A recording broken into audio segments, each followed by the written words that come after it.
Hey everybody, it's 7 o'clock on a Friday night. It is the 8th day of the 8th month, 25th year of the new millennium. Well, we're hanging out, and we've got people in the studio. We have some that might be trickling in and out, and then we have one that's about to join us on the phone. I'll talk about them in just a little bit. First, I'm just going to say right up front, thank you for the wonderful week. And I have two real quick things. The ticket giveaway. We've already had people. We've had people, a handful of people write into the show.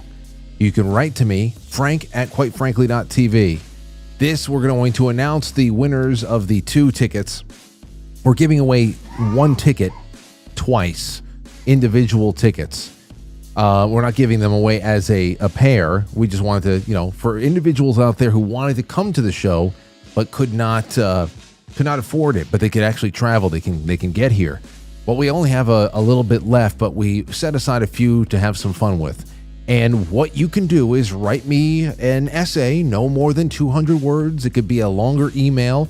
What quite frankly means to you. Most creative, most heartfelt one is going to be considered, and we're going to be announcing that winner on Wednesday. Got great announcements tonight too, especially with people in the room. That's going to be really, really fantastic. And then also, do you have an incredible story? Do you have a story of survival against all odds, a haunting story, or know someone who has invented something or done something?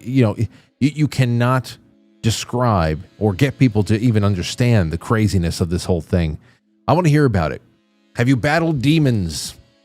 Have you been in the other realm battling demons? Do you know what's coming our way? I don't care what the hell it is. Frank at quitefrankly.tv. That's what I want to hear from you guys. I want it all. Just give it to me, because storytelling months of the year. I mean, it's always a storytelling month, but I can already feel a change in the air. The summer has taken a turn. We're on the other side of the hill. I'm sure maybe there's going to be a couple of days in the upper to mid 80s, and maybe we'll flirt with 90 over the course of the next couple of weeks, once or twice. But it has screamed uncle. The arm has been twisted, and it has relented. That's just what it is. So immediately at night, you start sniffing the air. You say, is that the faint scent of September? And you know what that means. So much good stuff. So much good stuff. So please, ladies and gentlemen, write in. Let me know what's going on there. And I want to thank DulsaLife.com for tonight. One of those wonderful sponsors that came on for the upcoming Jamboree. I want to bring Natalie back on the show just to talk more about her story, especially rubbing shoulders with people like G. Edward Griffin and just being in the truth movement and going out there and saying, hey, we need something where people who need to or want to stay away from sugar, or they want to be able to create amazing confectionery concoctions without breaking a fast or anything else like that. Go to DulsaLife.com. That is DulsaLife.com. Use promo code Frankly to get some money taken off, and just become friends with them. Reach out to them. Say, hey, I heard you on Quite Frankly. I love the story. I've got a couple of recipes I've been working on. What do you think would work on with this? And blah, blah, blah. Get it done. I want to hear about it, because you know what? It would be really awesome to see what kind of things that you guys come up with, that perhaps a recipe we can feature in an upcoming Quite Frankly magazine. As you know, the newsletter is now turned into a quarterly magazine, and all the best issues that anybody could ever give for any periodical or whatever, if you're going to do it quarterly, are coming up, because we got fall and then we got the holidays. You can't beat that. So tell us all the new types of cookies and anything else you've done that are safe for people to eat. without slipping into a diabetic coma. I don't know. Dosalife.com. Use promo code Frankly. Those links, including the code, are on the affiliates page of QuiteFrankly.tv. We'll be right back. You wanted to overrun us and poison us and take our families and kill us?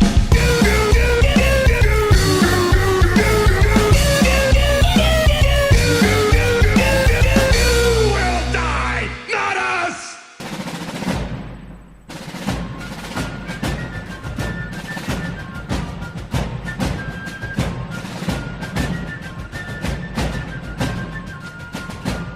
You let one ant stand up to us, then they all might stand up. Those puny little ants outnumber us 100 to 1. And if they ever figure that out, there goes our way of life. It's not about food. It's about keeping those ants in line. That's why we're going back. Does anybody else want to stay? Let's roll! Delightful piece they're going to play this evening. Ladies and gentlemen. Ladies and gentlemen. Ladies and gentlemen. Ladies and gentlemen. Oh, what a night.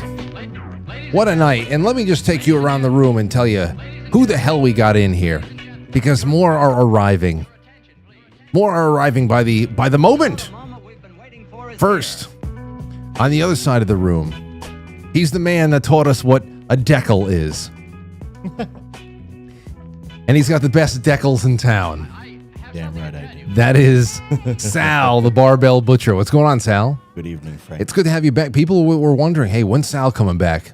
We had a great time together last time, and here you are again. Yeah, try to get here every, once a month-ish? I get, hey, but I know you're a new father. You got a bustling business and all that stuff, so I'm not going to ask you for more, but whatever you have once a month is a great gift. Well, I love being here, Frank. I know you do. I love, and I'm part of the fandom. I'm always on the listening end, so to be here is it's always fun.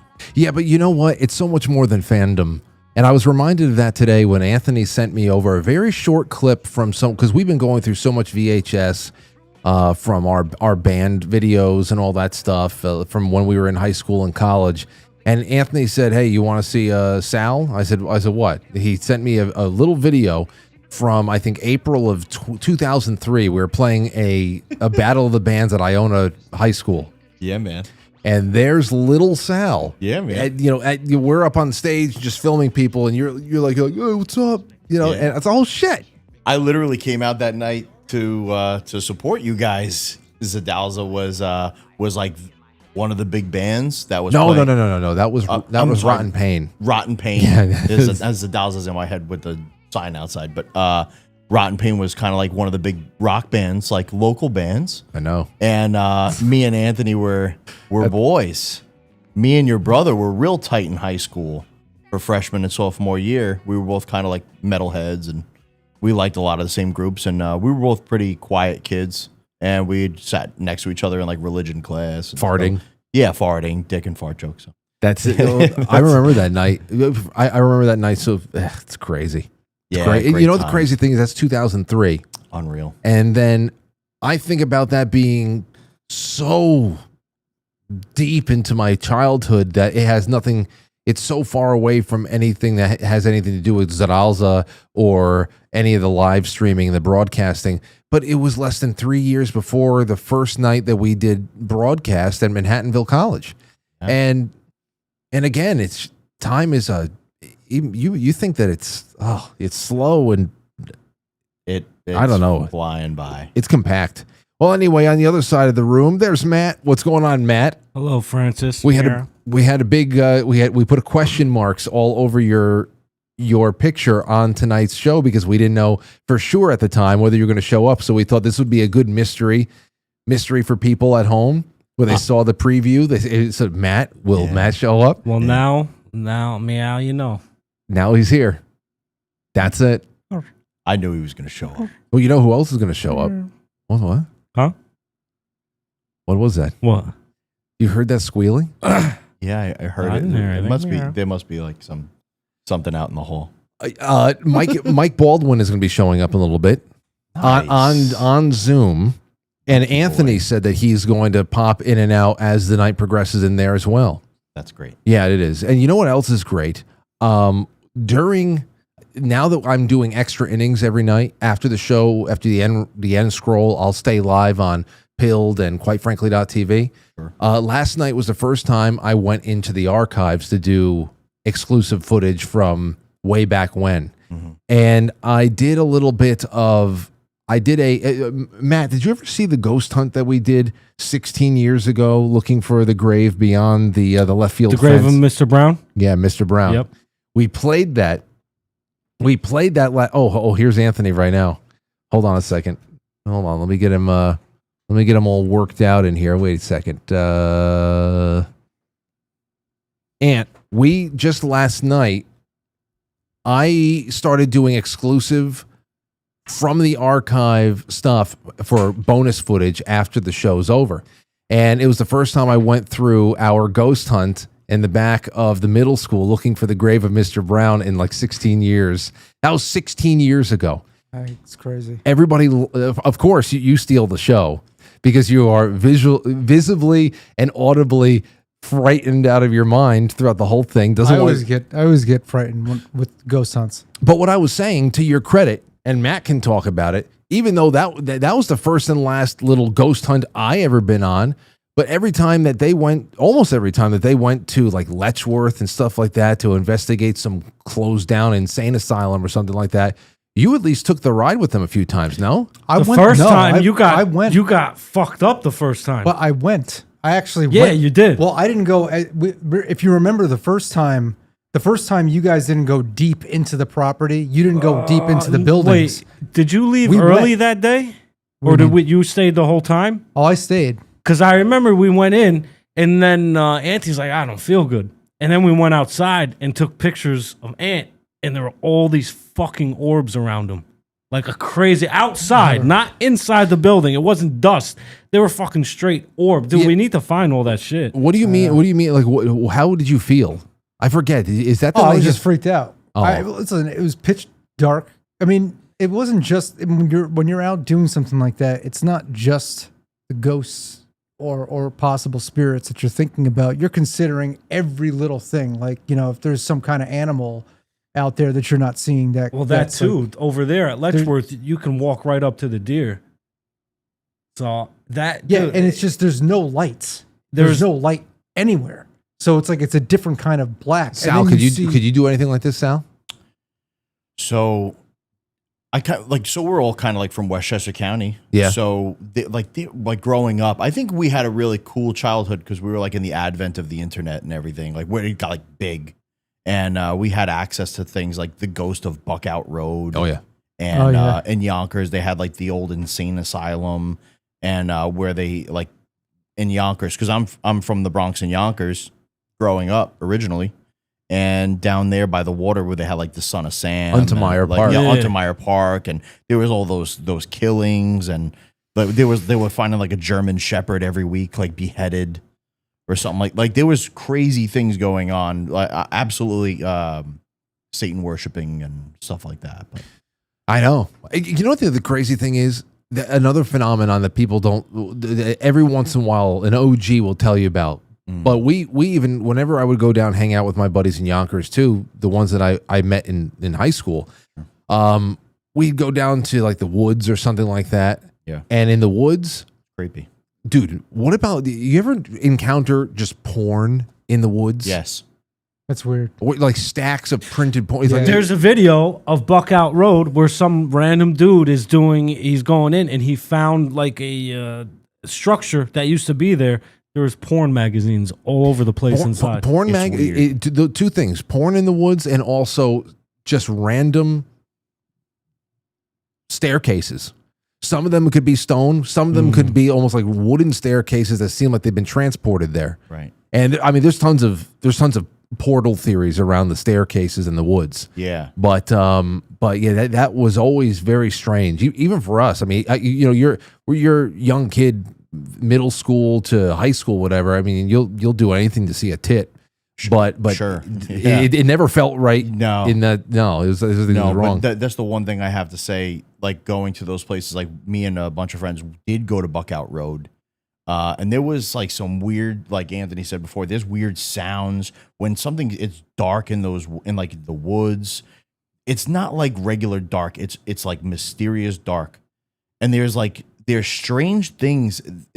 It's almost that sixth sense that you can feel things around you and see things that aren't necessarily of this realm type thing. That was Letchworth.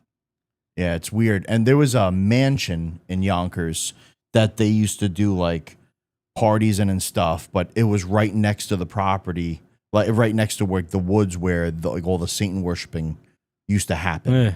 Like even in the back of the house, and even that house felt very odd. It's connected. Well, energy gets left behind from shit like that. For sure. But that night when Anthony, that was the first time we went. And I remember that night, it was like, what the hell was that video game? Like Silent Hill. It was quiet. It was kind of, not smoky or whatever, but the air was heavy. It was damp. And then in the distance, you saw this light, this red light going on and off. And you heard like an alarm in the distance. Yeah. And when we went back, we never heard that alarm ever again. It was just that time Anthony went. But one time, you didn't come. We went to the insane asylum where Cropsey was killing all the kids. And I've been on plenty of these ghost hunts, but we went there. I was fine all day. We went in the one building, dude. I got extremely sick out of nowhere. And I was like, I got to go back in the car. I remember this from one of you. And one of the guys we're with loses his phone. So I'm like, just go get some footage, take an hour or two and come back. Dude, they were gone for 4 fucking hours. I was in that car suffering. That was Tony. Tony lost his phone, right? Sick. No, it was Cinder Cushion. Oh, okay. See, I didn't. I remember the you getting sick story because, of course, I wasn't there for any of these things. I was always conveniently doing something else, but I loved all the stories. Yeah. It never really became any. Sal, you have to understand, when they were doing all this, we were trying to build up a new show. It was called Portchester Paranormal. PCP. Yeah.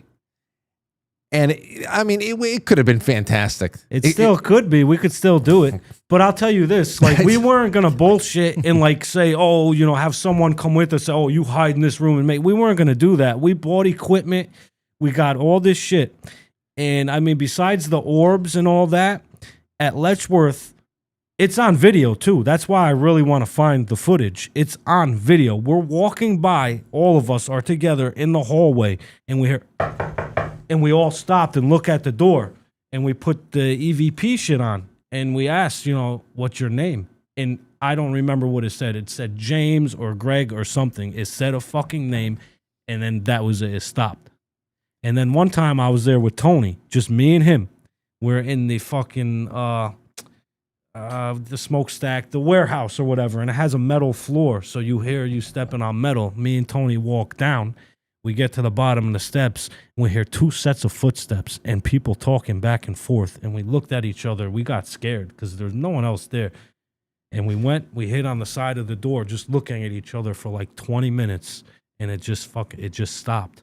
And that was something else too. But over the winter, I went to in Easton, Connecticut. There's one of the oldest cemeteries in the country. It's like from the 1600s. I went with my girl and I used the voice box thing, and we started talking to it. And we heard some French come through. Then we heard some other shit, and we heard the same voice like 3 times in a row. And then that stopped, and we asked it some type of question, and it gave. You downloaded that app?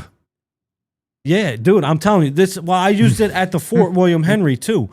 So whatever. I mean, and then we used it, and then we asked a question, and a demonic voice came over and said something, and I got a little scared, and she got scared. I'm like, "You want to leave?" She's like, "Yeah," and we left.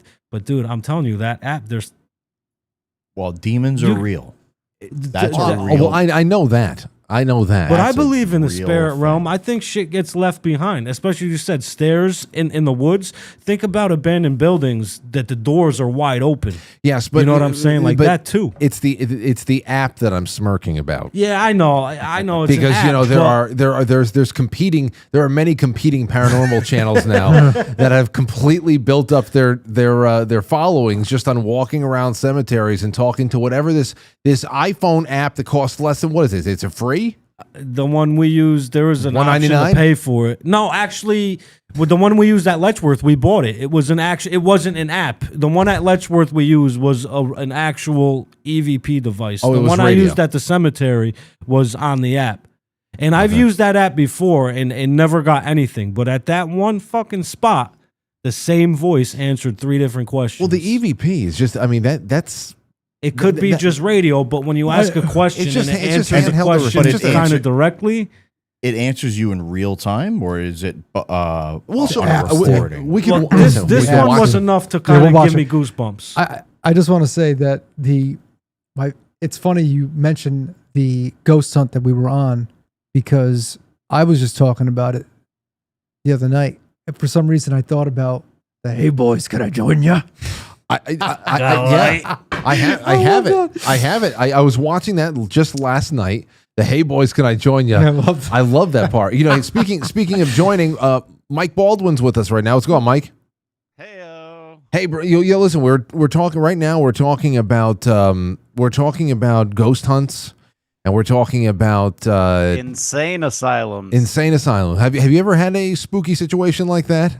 Oh yeah, we have an insane asylum, an abandoned insane asylum in Kansas City. Also, we used to go there after parties and stuff at 1 o'clock in the morning.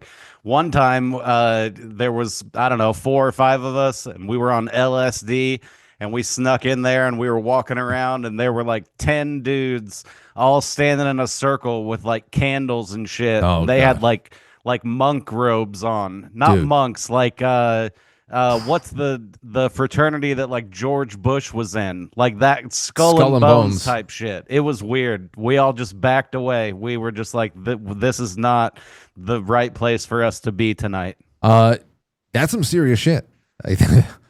Well, we're not even, when we talk about it today, we're not even 100% sure those guys even existed, but I can remember specifically seeing those dudes standing in a circle, and we were like, let's get out of here. Yeah, but this, if that is the case, this would have been a shared hallucination, which is just as enthralling at that point. Everybody saw the same thing. Yes, but we also did a lot of acid that night. Okay, so it was one of those where they do you remember what Sweet Breath was? It was like a little bottle of liquid mouth freshener sort of stuff. A friend of mine made acid or got acid or whatever in like liquid form, and he was like, all right, give me $5 and then open your mouth and I'll drop a drop onto your tongue. And it went around the room and everybody got their drop. And when it got to me, I just fucking grabbed his hand and it just shot like a straight stream into my mouth. Jesus. And everybody was like, oh, and yeah, it was fun. I don't $5 is remember a cough- ton. I know you that gotta our cough up 30 windshield got bucks. kicked in by some cowboys, but that was a different part of the evening. Can you imagine if by squirting the extra LSD into your mouth, you actually gained so much psychic power that night that you were directing the thoughts and the visions of everybody in the group that went to the insane asylum, that they were only seeing the hooded figures because you were implanting it into their minds? You were so psychically powerful at that point? I probably did think about that, yes, but I can think like 1,000 times faster when I'm on drugs than I can under normal circumstances. Well, I And think then that freaks me out too. I can't act or talk faster, but my brain can think things and respond to itself like 1,000 miles an hour when I'm just all screwed up. Well, And then I get to the point where I'm like, man, I'm all screwed up. And then the other side of my brain's like, yeah, I know, dude. And then I'm like, wait, you're responding really fast. And the other side's like, I know. And then I get into this spiral of like, oh my God, my brain is talking to itself. It's awful. acid and shrooms, I think when you take it, if you take the right dosage, I think it takes you to another. You're here, but you're not here. It takes you to another astral plane. I saw you go. But you're here. I saw you go to that astral plane. Well, that night I took too much. With shrooms, I always take too much. Yeah, he was flying. Oh, Matt was flying. By the end of the night, Matt was flying through the astral plane because this is how I found him in the driveway. He was like this. They're like, "What's wrong?" I'm like, "I'm all right. I'm all right." His hands are up. He was literally flying. That happened a few times. I did so much shrooms one time because we had a whole bunch, and my boys didn't want to take a lot. I'm like, "Here, give it to me," like you did with the acid, and I ended up going on a bad trip. And I remember just being so scared because I heard if you're on some shit like that, and if you go on a bad enough trip, and if it's that bad, you can kind of permanently stay on the trip. You remember Marlboro Man in Portchester, the fat guy that was always smoking a cigarette? Yeah. Supposedly, that guy had a bad acid trip, and he was always kind of on like a medium, permanent trip. There was a kid about our age, maybe about a year or two older than me. We won't say names. Yeah, I know. That he stayed in a hole for what I heard was a couple of years. Shrooms, right? I think I know who you're talking. He went to my school. Part of the reason why I never did anything but collect stories of everybody else doing it. I had no interest whatsoever, and especially the real edgelords that like going and getting opening their mind before they're going to burial grounds and shit like that. You open yourself up to shit. You might not want to. I can't. But yeah, I would never, after the last one, I would never do shrooms again. I mean, don't get me wrong. If you had some, I'd do them right now, but I'll never again. But if you do you have any? Dude, I never even smoked weed. I never did. Are you any. serious? I swear. You never smoked Does this a joint? bother you, bro? Never. Does this bother you? Not at all. I'll put it out. Not at all, dude. No. Not at all. If it bothered me, I would say. Does my cigarette bother you? Yeah, I'll put it out. Stop it right now. I quit can cigarettes. Smell it. I'm still weaning off the vape. No, it's but fine. I'm on. Someone got me on this now. Oh, sorry. Nah, it's good, bro. Yeah, it's very good. It's been like 3 weeks. I barely do the vape. I feel my What is that? breathing Very getting nice. better. What is that dip? It's just good. You want to try some, bro? It's good. It's a light. You want to get powder. addicted No, to something? I got Frank? Give extra it a strength. shot. Hold on. What is it? It's You got the 12. I got the XX strong. Oh, I do the number 3. What is it? So people that This aren't one's- seeing it. Just a This nicotine. one's 5. It's just a nicotine pack. It's like I do maybe 3 or 4 throughout the day. I'll just kind of put it in my top lip and just kind of let it rock for an hour or two. Did you ever smoke cigarettes before? Never. So this is your first nicotine. You ever smoke a hookah? No. I never smoked anything. So not a cigar, nothing. How's this, Frank?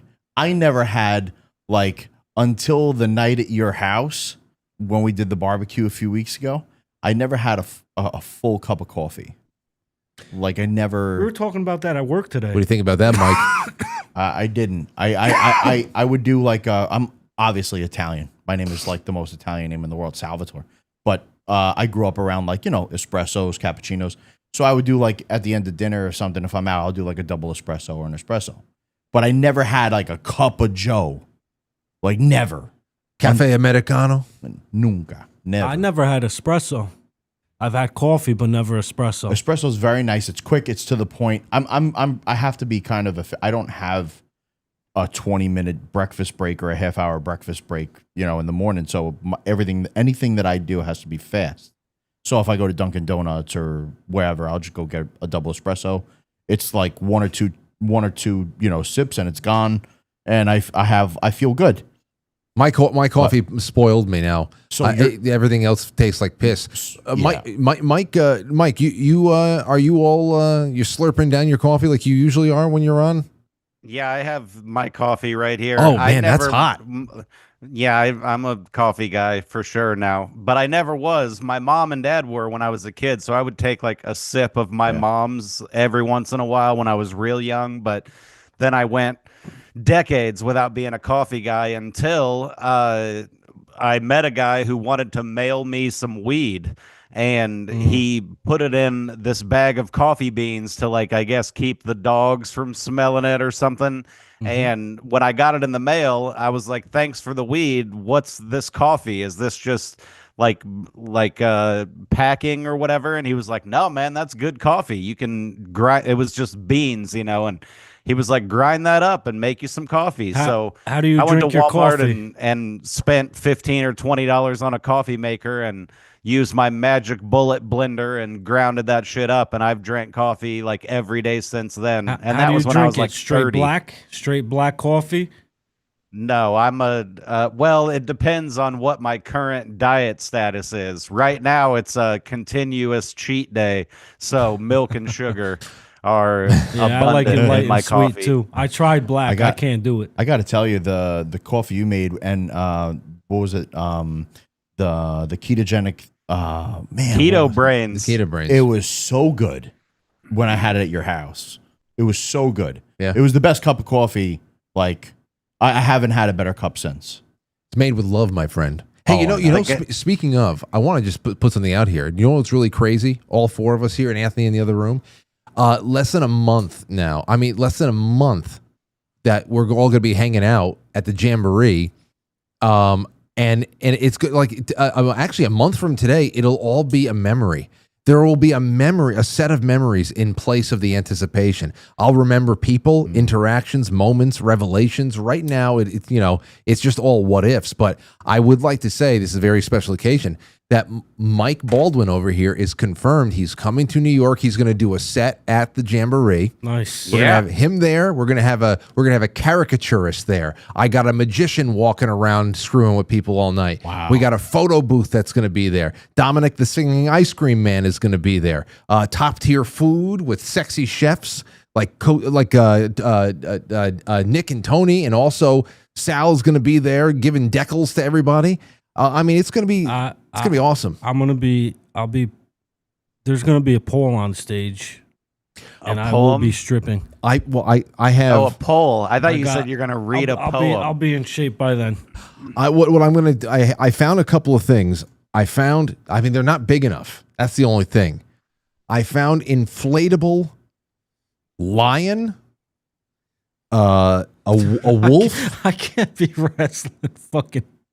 You have to stuffed you have to give animals, somebody bro. some kind of a self-defense demonstration, and they're inflatable. I mean, they're not going to be big. They're only like 36 inches, and I don't know. I'll use them in my strip performance. Yeah. Well, so Matt will be stripping with the inflatable animals. I'm sure that'll get out. Yeah, And Matt, you're going to be my weed friend, hopefully. Oh yeah, dude, we're definitely gonna smoke, man. Yeah, because And you can tell me about your family lineage all the way back to King Baldwin. That's right. oh, that's right. Why didn't I ever ask you about that? Baldwin, I what, don't the know fourth? that I'm really related so. to any of those, but I Just go assume with I it. have to be if Yeah. you go back far enough. Yeah, we're gonna smoke, man. We're gonna Yes. smoke. Well, he'll be You there. know what? I'm gonna get some fucking moon rocks. We're gonna smoke some fucking moon I just rocks. want regular old. Oh no, it's normal regular weed. stuff. It is. It's just like insanely. It's like fucking 500% THC, if that's possible. You know what? That's too much. You're going to compromise his sobriety. Nah, he's gonna get high before a set. He ain't gonna know what the fuck he's talking I don't know about. who I am. Yeah. I'm gonna lace the rib steak with it.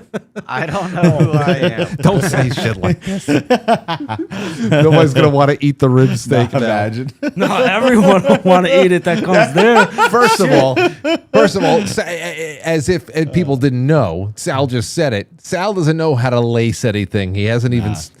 That's way above his pay grade. I think he could lace someone's face. The most you get out of me with a steak is salt and pepper. Salt and pepper. That's it, baby. Butter. Not the Add a little bit of That butter. would I be cool love to butter. see Salted Sal at butter. the Jamboree at just a big table, just chopping meat. He Yeah, will be. I will be actually. He will be. Oh, Nice. Yeah, I'm bringing.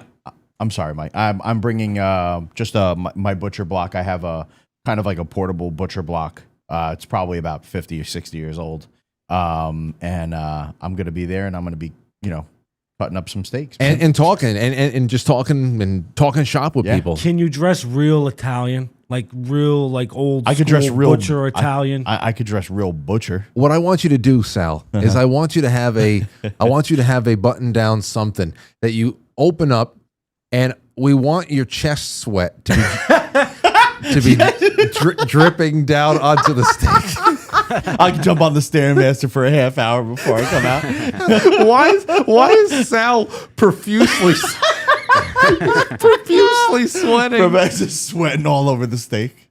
Oh my god, They're the best steaks we've They're the ever eaten in our the lives. What saltiest is steak. this? It's like that episode of Family Guy where Meg's tears make the cookies extra good. Ridiculous. No, that's that'll be good. Hey, I have something for you guys. So I'm sure everybody has heard. I've been covering it with great enthusiasm, and because it's a developing, very important story for the culture right now. But the dildos at the WNBA, you guys heard about this? Yeah. Okay, well, compelling. It was. It made news about 2 days ago that on Polymarket, it was official that more money was being spent betting on what color the next dildo was going to be. Yeah. Versus who was going to win any given game in the WNBA. I heard that. And FanDuel. And here's the thing. last night we found out what the color of the next one was, and it was a purple dildo. Oh. Okay, flopped right out onto the court, and as people were texting me and tagging me on Twitter in all of these headlines just to let me know, hey, it's happened again, like a serial killer hit or something like that. It's happened again. I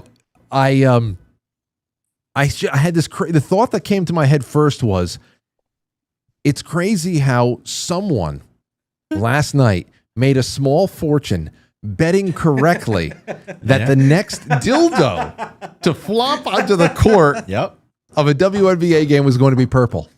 Yep. I don't know how much money was, but somebody made out with enough for. My Rolls Royce is parked outside. I think this is all cover really for how stupid. What's that chick's name? She said, "Oh, I make whatever." She went and corrected herself. She's like, "Oh, some shit. I make $1,400 in a week." Or whatever. She corrected herself. She's like, "That's not what I said. I said I make $200 a day." Angel Reese, you didn't hear about this stupid math thing? She doesn't even know math. You're like, those are the same numbers. Yeah, exactly. She can't do basic math. 200 a day. Well, I mean, if that's the case, if it is 1,400 a week, she might as well be working. I don't know. I made more than that as an exterminator. What were we do? What were we talking about prior to the show? Like the IQ of everybody seems to just be so low.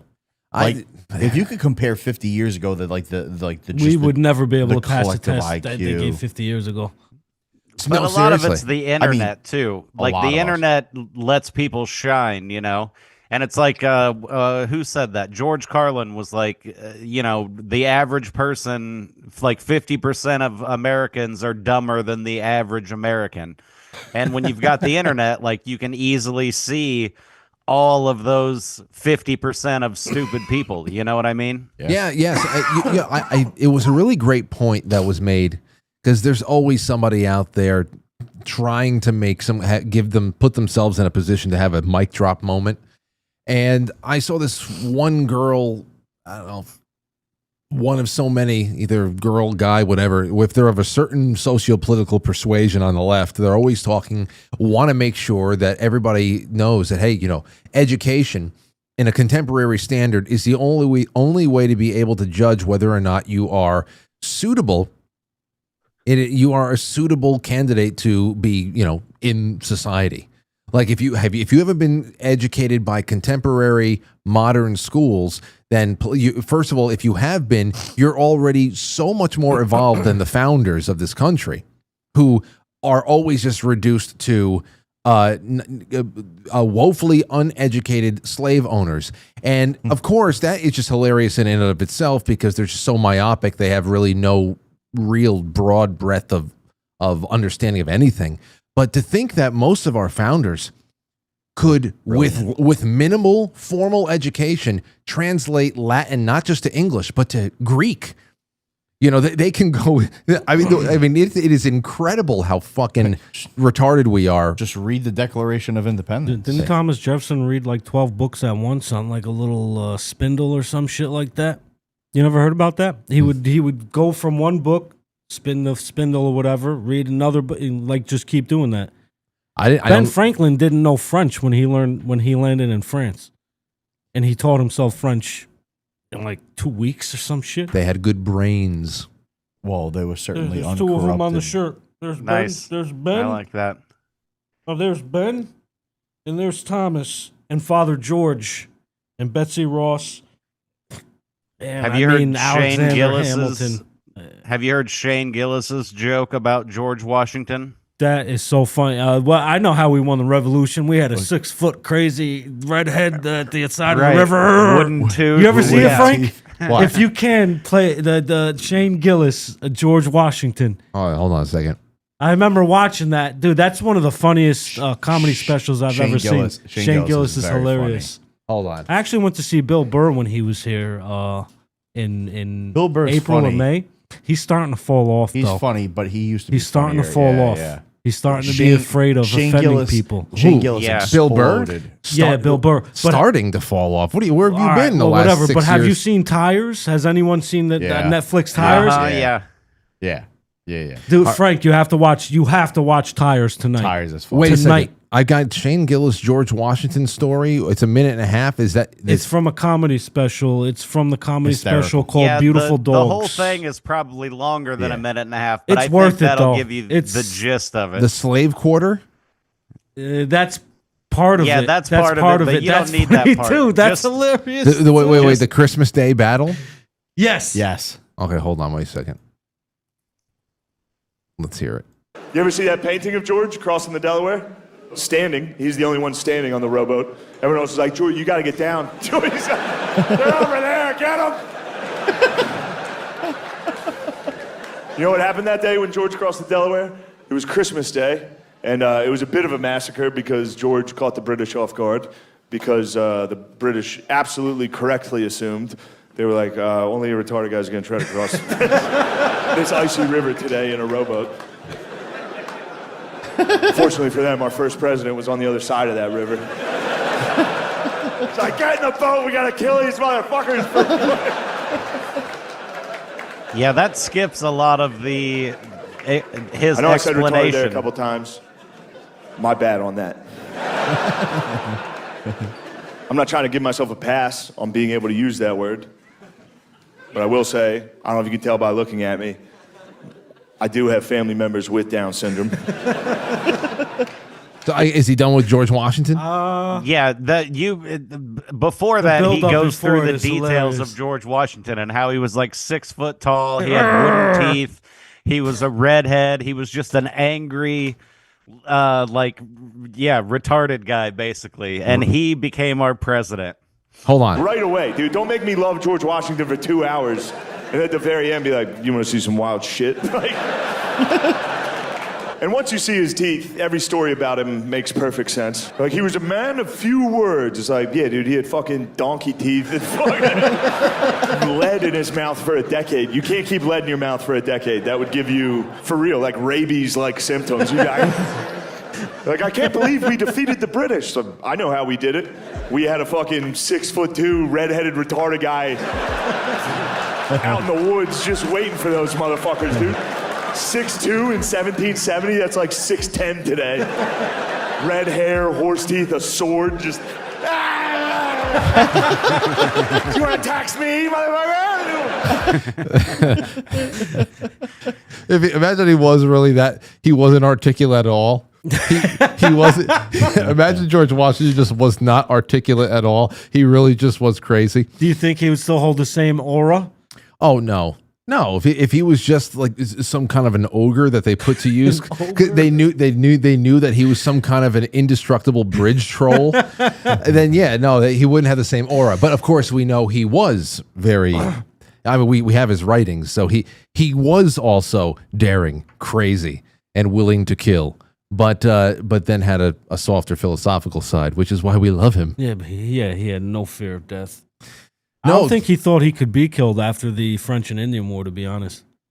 I don't know. I think Because there's a case where the chief ordered everyone to shoot at this fucking guy when he was on his horse, and he wanted to meet and there him. were bullet holes in his Yeah. jacket, and Yeah, he was that never hit. He was divinely protected. And then at the end of the war, he met the chief, and the chief was like, "Yo, I told everyone to shoot at you, and no one hit you. Like, pretty much, Yeah. we're supposed to lose this war. Like, yeah, there's something to him." How Like he was chosen, two like or he was three chosen. horses. He lost 2 or 3 horses in that. That was a amount of time. What the hell is it? The Battle of M. It was an M word. What the hell was it again? In the French Indian War? Yeah. Battle. Hold on. Battle. In battle. French. Shit, I should know that. I actually. I don't know. All of my knowledge is based on comedians' jokes. Well, he started the French Indian War.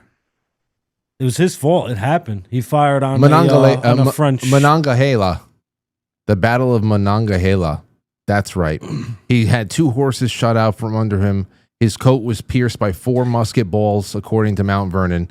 And of course, he was chosen, bro. I mean, think about it. He started. If the French and Indian War didn't happen, the revolution never would have happened. Well, so that dude started the French and Indian War and ended the revolution. Well, that's didn't official. end the revolution. You know what I mean? Yeah, well, he had a lot of help. The Q plan goes back before George Washington, dude. George Washington is Q. That'd be a fun one. He pulled a Walt He comes out of the shadows. Wait, speaking of maniacs who saved the Republic, you want to see the face of one of the latest dildo throwers? Please. They caught him? Well, this is one of them. This is the new George Washington, in my estimation. Hero. There he is. He's a hero. I don't know who he is. We got to have him on the show. I'll do it. Yeah, bro. Well, let some time go by. I want to talk. Let's see what's going on there. It's the funniest thing he's ever going to do in his life. Hey, there's something else I got to tell you guys. Good for him. Obviously this guy looks a little bit remorseful. He has worry in his eyes. Yeah, because he looks like his parents are going to be very upset with him. Yes, no doubt. But there is one person, and the last time all 4 of us were together, we talked about this topic of teachers mingling with kids in school and the double standards of if you're a 16, 17, 18-year-old guy and you're getting to hook up with some 20-something-year-old minx versus any arrangement of the inverse being almost like too much to bear. I have to show you guys one more example that has popped up since the last time we talked. And first of all, talking about remorse, this one, look at this face. There is no remorse on this face whatsoever. Look at this face. Look at her. She threw a dildo? She's innocent. No. But this is the crazy thing. She did, but with an underage boy. This is so much worse than you think. Which, look at this. A married special ed teacher. Okay? Special ed. Pleads guilty to sending nudes to a student on Snapchat. This. Now, first of all, again, the married situation, the husband is this is horrible. Whatever. Laughlin was sentenced to 5 years probation last week. Do you think a man would have gotten 5 years probation if he was? He would probably got 5 years in jail. I know, yeah. The student reportedly told police that things progressed fast after the Snapchat exchange and that he and the teacher had kissed. But when she tried to get him to have sex, he made excuses because he did not feel comfortable. I'm telling you, listen, it's an uncomfortable thing. The whole thing's uncomfortable. But it's, again, there's a double standard. I just want to throw it out there to you guys. I have some comments here that you have to read. There's comments on this that are just incredible. The first one, and remember, she's a special ed teacher, and she's going after one of her students. So the kid's mentally disabled? I don't know what we're talking about. That makes it kind of fucked up. That's the thing. I don't know because so many things are classified as special ed these days, but people in the comments don't care. Here's the comments. You guys ready? First one, lucky tard. The second one, all of my teachers look like B. Arthur when I went to school. Yeah. Here is another one. She doesn't look in the least bit remorseful. No, she doesn't. No, she doesn't. No. That's what makes it special. This special education. Now, here's the one that I had to stop and really think about and try not to laugh. What does the recovery process look like when your girl sends nudes to a retarded kid? And because this obviously, the worst part about all this stuff is it's one thing if you're just a person that has made irreconcilable decisions that take you down. But when you are dragging a spouse down into the abyss with you, oh man. And then for it to have special education designation on top of it, oh man. That's a very public thing too. Oof. Yeah. Damn, well, man. that's over. That's over. I don't know. Maybe it was the husband all along, and he was like, "Go find me a kid and send him pictures. I'll like it. I want to see you bang a retard." Yeah. No, it's something. It's you just don't know, man. And Or it could have also been. I mean, I knew who the other teachers were in my school, whether they were my teacher or not. You know what I mean? Sure. So it could have just been a normal student just walking down the hall. And it's like, hey, good morning, Miss whatever. Well, here is another one for you. On the flip side of things, Barstow High School teacher arrested, accused of sexual relationship with a 16-year-old student. Take a look at this. Take a look at it, and now look at the comment below. Life in prison. Look at the Arrest the 16-year-old dude. So that's It's like Miss Pontillo. She was elementary school teacher I had. that's who I remember as being Right. teachers. Yeah. Yeah. So, that looks like our old computer teacher, Miss DeMarco. In 8th grade, St. Paul the Apostle, we had Miss Cruz, and that's exactly what she looked like. Exactly. It looks. Yeah, I remember exactly a like her. history teacher named Miss Drool, and she had like that same haircut and everything. And I remember she always used to. She would tell you to do things like immediately, but she would say, "And I mean yesterday." And I never understood what that meant until years later. Yes. But what she was saying was like, "I want it done right this very second." Yeah, But I was always like, how can I go back in time and do a thing? You're confusing me, Miss Drool. It means nothing will ever be fast enough, Mike. Hey, Mike, while you're here for the next however long, because I got some reels here I want to show. A couple of them that we collected together. I have two more amazing music cuts. These you sent to me. Here's the first one. I think you guys would get a kick out of this.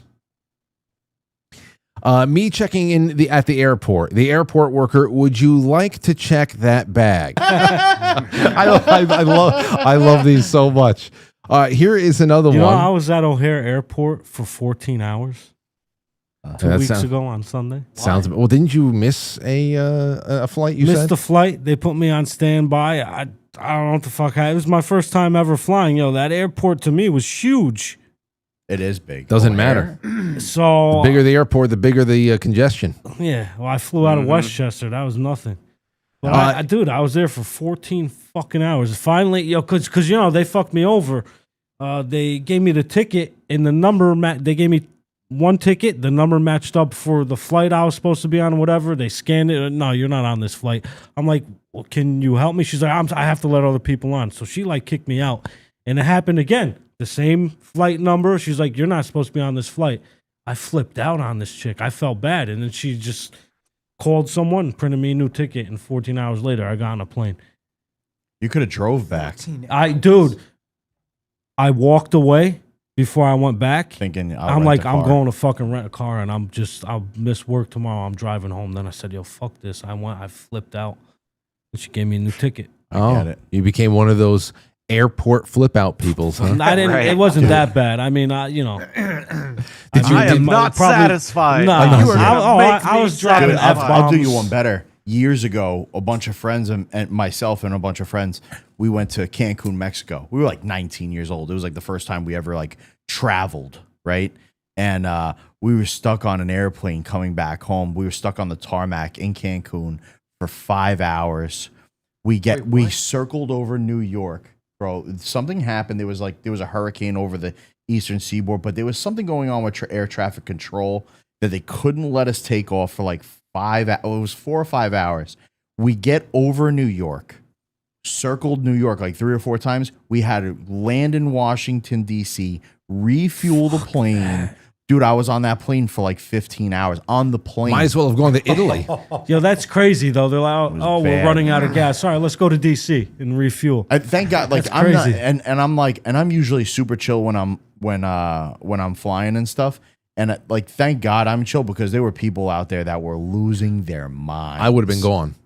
I had to spend a little bit over an hour or so when we got back from the Dominican Republic one year, in 2014, 1 year. We landed and we had to stay on the tarmac for over an hour. And man, that was on a packed plane. I was going nuts. And then in that same flight, it took an hour and a half for the luggage to come to the carousel. Damn. It was an all day thing. Nuts. Like literally got home at like 2 a.m. That was The only luggage that was only thing my doesn't- second time flying too, Horrible. altogether. The luggage thing doesn't bother me nearly as much because once I'm off the plane, at least I can step outside and smoke cigarettes. Yeah. Right. Yeah. God's honest Well, truth. that's though, why. Yeah. I never used a bathroom.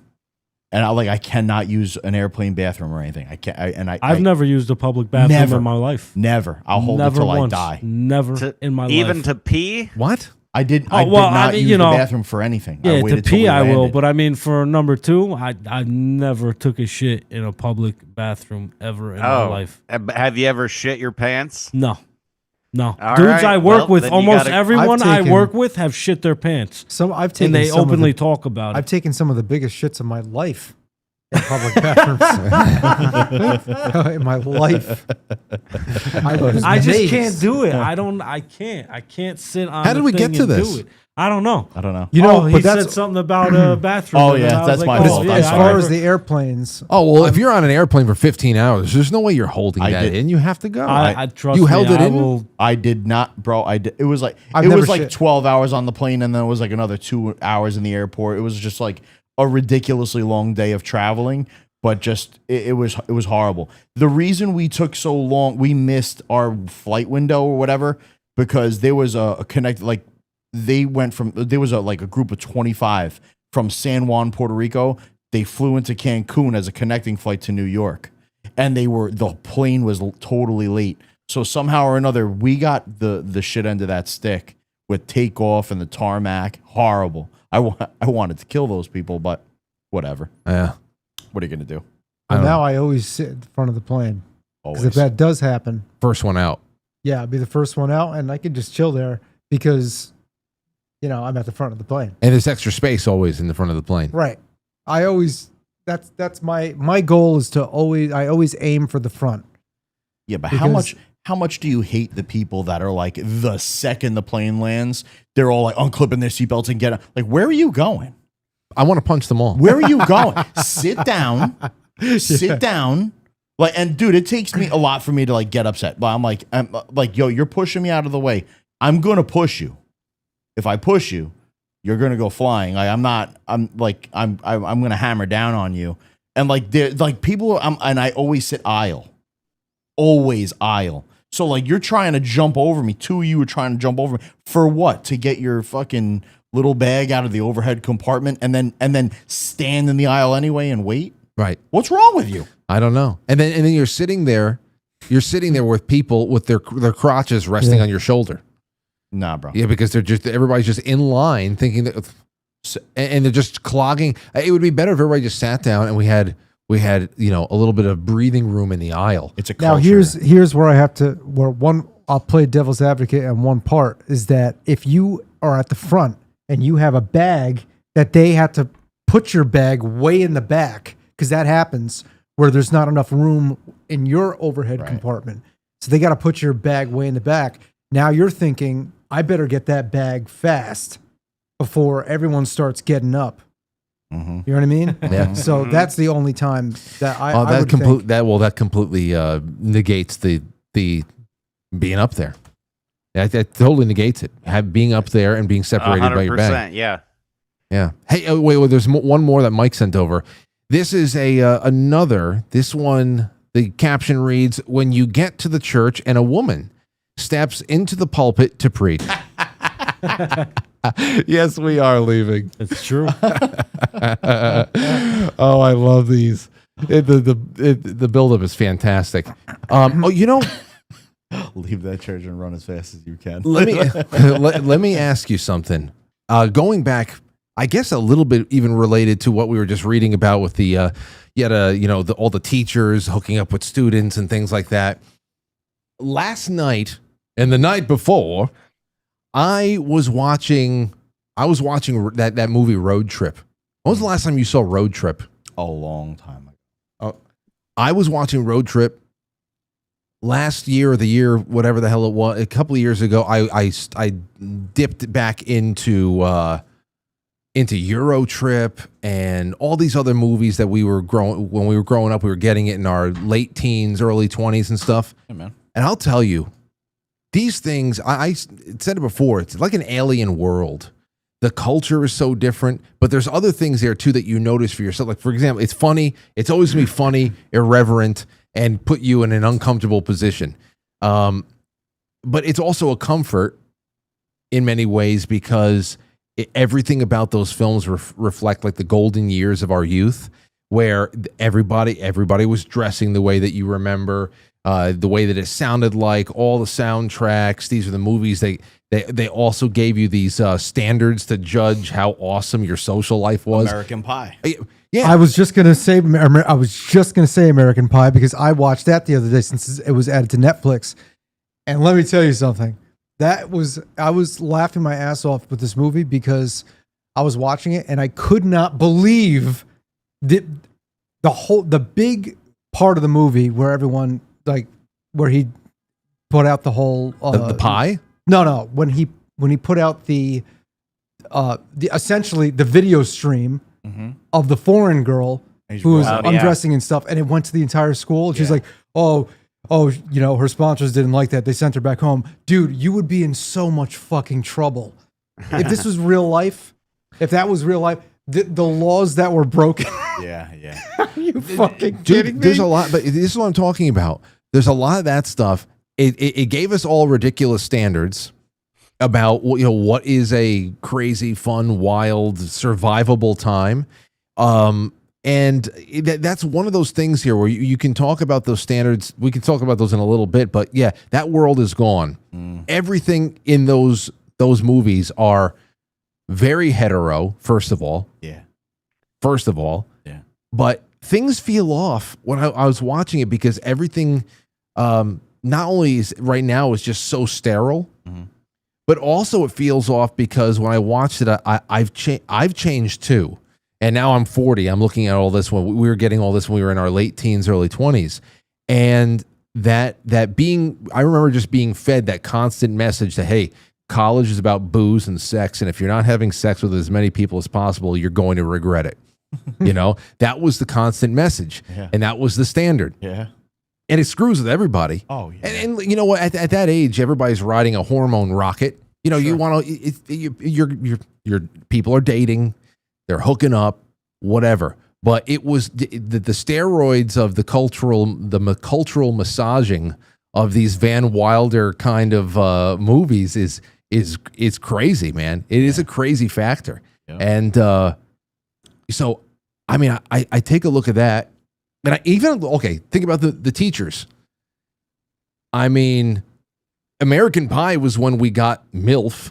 Yeah, I was thinking that was like the official introduction. That's it. That was that was the introduction of MILF. They created that. Yeah, right. Because otherwise, if they didn't create it, it wouldn't be such a spelled out thing. Stifler's She's mom. a MILF, MILF. Like, what does that mean? If it was a known term, he would have just said she's MILF and everyone right know what the hell he's talking about. They introduced it. Yeah, 100%. I mean, and listen, that is, and Mike, would you agree? I mean, we're at that point. You are not even a half a degree away from teacher TILF. I mean, but again, the double standard because it's a major scandal and it just feels wrong when there's an older guy that is preying on young female students. But on the other hand, it's a major conquest if you get Stifler's mom. Listen, when we were in high school, I am not condoning any of that shit. When you see, because I sent some of those articles or some of those posts on Instagram of these attractive younger teachers who are getting in trouble for this shit. for the for underage grooming and whatever. But that was, at least in fantasy, back in high school, that was like, whoa, like, if that could happen to some of the teachers. Yeah, bro. Because we had some hot teachers. Yeah, we would have lit ourselves on fire to see a titty. Like, we were just like... Me and Sal had a hot teacher, Yeah. our math teacher. Yeah.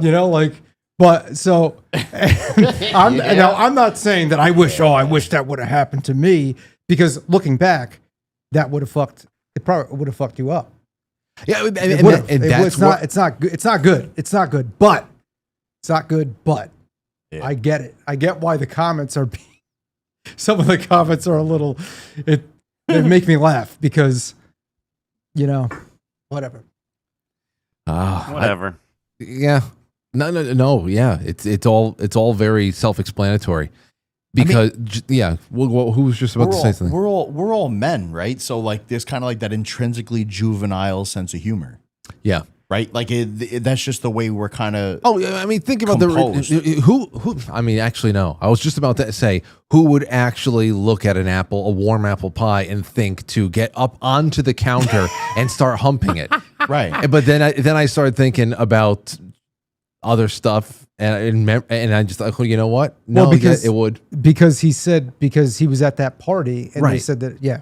Right. I understood. But considering the situation, wouldn't it make more sense to go out and buy yourself a pie and not destroy something that somebody just baked that they're going to be looking for? I actually, I thought that, what's his name? Who's the main character again? Jason Biggs? Yes. Yeah. Yeah. I thought that his father, and this the second time when I just saw it this past week, I thought his father was funnier than I even remember him. Yes. I haven't seen American Pie in a Just long that time. old father, like awkward. For some reason, it was. Yeah, because he tried to connect with them. Yeah, it's like it was, Right. it was striking me as more Apple funny than I pie. remember it. Yeah, Eugene Levy's funny, dude. That reminds me of the movie Old School, where it's one of he my sleeps favorite. with like a high school girl in one of the opening scenes. Yeah. Yeah. And back then we were just like, man, she's hot. Vince Vaughn. That's right. Well, I have I actually have Old School. I just put it in my watch later, because I haven't seen that in a while. I'm running through all of them because I feel like they are incredible time capsule films. That they were, just humor, incredibly irreverent humor back then, but they're time capsule films. You're exactly right. Like, they're just snippets of like moments in time of how we all kind of were. Like the culture at the time. Like everything now, there's just like a lot of faggotry, and like there's just like a lot of stuff going on now that it doesn't even resemble what it was 20 years ago. Okay, you just brought up Euro Trip. I spoke when Lauren and I watched Euro Trip. I think it might have been back in 2021. Sure. And so Aurora was just an infant, and we put her in bed, and it's just me and Lauren on a summer night. And I was like, you know what? Let's go. This is why Lauren and I started watching all the Fast and Furious films again too. We're like, let's go back to high school, and let's just see these things again. Yeah. And when I put on Euro Trip, first of all, it still holds up. It's still funny as hell. It's irreverent, yeah. But when you want to talk about time capsule, it is even more important than all the other ones, because as they're backpacking through Europe, these are the stereotypes of European men that I used to think this is the way the world was. You go to London, and you better get ready to get into some kind of a fist fight. Germany is just these strapping, gigantic, robust, bodybuilding kind of boulder moving men, and everything just like beer steins, and you have to. It's just testosterone and what. I mean, this was probably the last time that Europe was depicted that way. Yeah. You go and watch Euro Trip, and that's just what I always hoped the world was when I had a chance to go and see it. I still haven't been to Europe, but the old world, right? Yeah. Like that's kind of like what everybody in this room and that's streaming right now, everybody really descends from. So we kind of have all those kind of built up thoughts about. Yeah, I've never been to Europe, but like where like my family's from and stuff. You always kind of like, it's probably fucking awesome, right? It's probably this and that, and you build things up in your head, and then you look back like my mom is Scandinavian, So like, and now I'm like reading stuff what's going on in like Stockholm, and I'm like, man, it's all you know, it's all mixed now. Like it's not even, there's no blonde hair, blue eyes in Sweden anymore. There's no culture like that what I thought it would have been. The migrant situation in Germany. I just saw some. I don't know. Somebody went out there to cover just a day in the life on the streets of one city in Germany or whatever, and it looks like they're getting chased through one of those. Like it's the scene out of Indiana Jones. Yeah, and they're in Egypt somewhere. The natural born and descended Germans are vacationing and living part time in Poland. I know that for a fact. I was listening to a guy. He's like, yeah, me and my friends come to Poland for long weekends and stuff and vacations because Germany is just, you make money in Germany, but here you could live well. Yeah. Yeah. Well, it seems like Germany needs a new leader. Yeah. Yeah, maybe a painter. Somebody with a great painter. Somebody with an artistic flair. Somebody with a vision. No. Oh my gosh. Hold on. What else? You know what, you guys? Yeah, I'm going to check the super chats in a little bit, and if you have any questions or anything you want to add to this, let us know. Hey, here one last thing. With Mike, we'll stay on for a little bit longer before we go on a break, and we'll cut you loose. But before you go, I want you guys to chop this one up. Here is a story I got from History Feels on Instagram. It's a photo of Leatherman, 1885, a mysterious but gentle vagabond who walked the same 365-mile route around Connecticut and New York, dressed in all leather for decades. The Leatherman was one of the most enigmatic figures in the 19th century America, known for his stoic presence and head-to-toe leather outfit. He became a familiar sight in towns across Connecticut and New York from the 1850s until his death in 1889. He walked a precise 365-mile loop every 34 days, sleeping in caves, rock shelters, rarely speaking more than a few words. But locals, they came to respect and care for him, leaving food out along his route and even allowing him to sleep in barns or outbuildings during bad weather. Despite numerous attempts to learn more about his identity, he never revealed his name or origins. They believed he was a Frenchman, possibly suffering from trauma or exile. Others speculated he was a penitent pilgrim. But when he died in 1889, he was buried in Ossining, which is only about 25 minutes away. To this day, no one truly knows who the Leatherman was, but his legend continues to captivate historians and wanderers alike. So my question to you, Mike, we can start with you. Local legends. Anybody from growing up, enigmatic characters from around town. They could be vagabond type. They could have any kind of, like you just talked about the Marlboro Man. Marlboro Man, Patsy Silvestri, Bobby Del Fiore, Mark from the Park. We had a few though. We had Laser Man, we had Rainbow Girl, we had Check Your Shoes. I'll talk about those. Mike, do you have any of those kind of Leatherman characters from your past? Yeah, we had a guy who, I don't know what word I would use to describe him, but he was probably like 10 years old in his brain, you know what I mean? But like a full adult man. And he would walk in the neighborhood of my high school, and he would wave at every car, not just like a, hello, but like arm all the way extended, like hand shaking sort of wave. And it just became normal for me whenever I would drive by him to wave at the guy also. And like, that's the guy that you wave at. But I never heard any stories of him like doing anything terrible or anything like that. He was just like the nice retarded guy who waved at people. Oh, the Leatherman never did anything terrible. He just walked a very big loop, and people were actually they almost adopted him as a stray cat. It seems like he never really.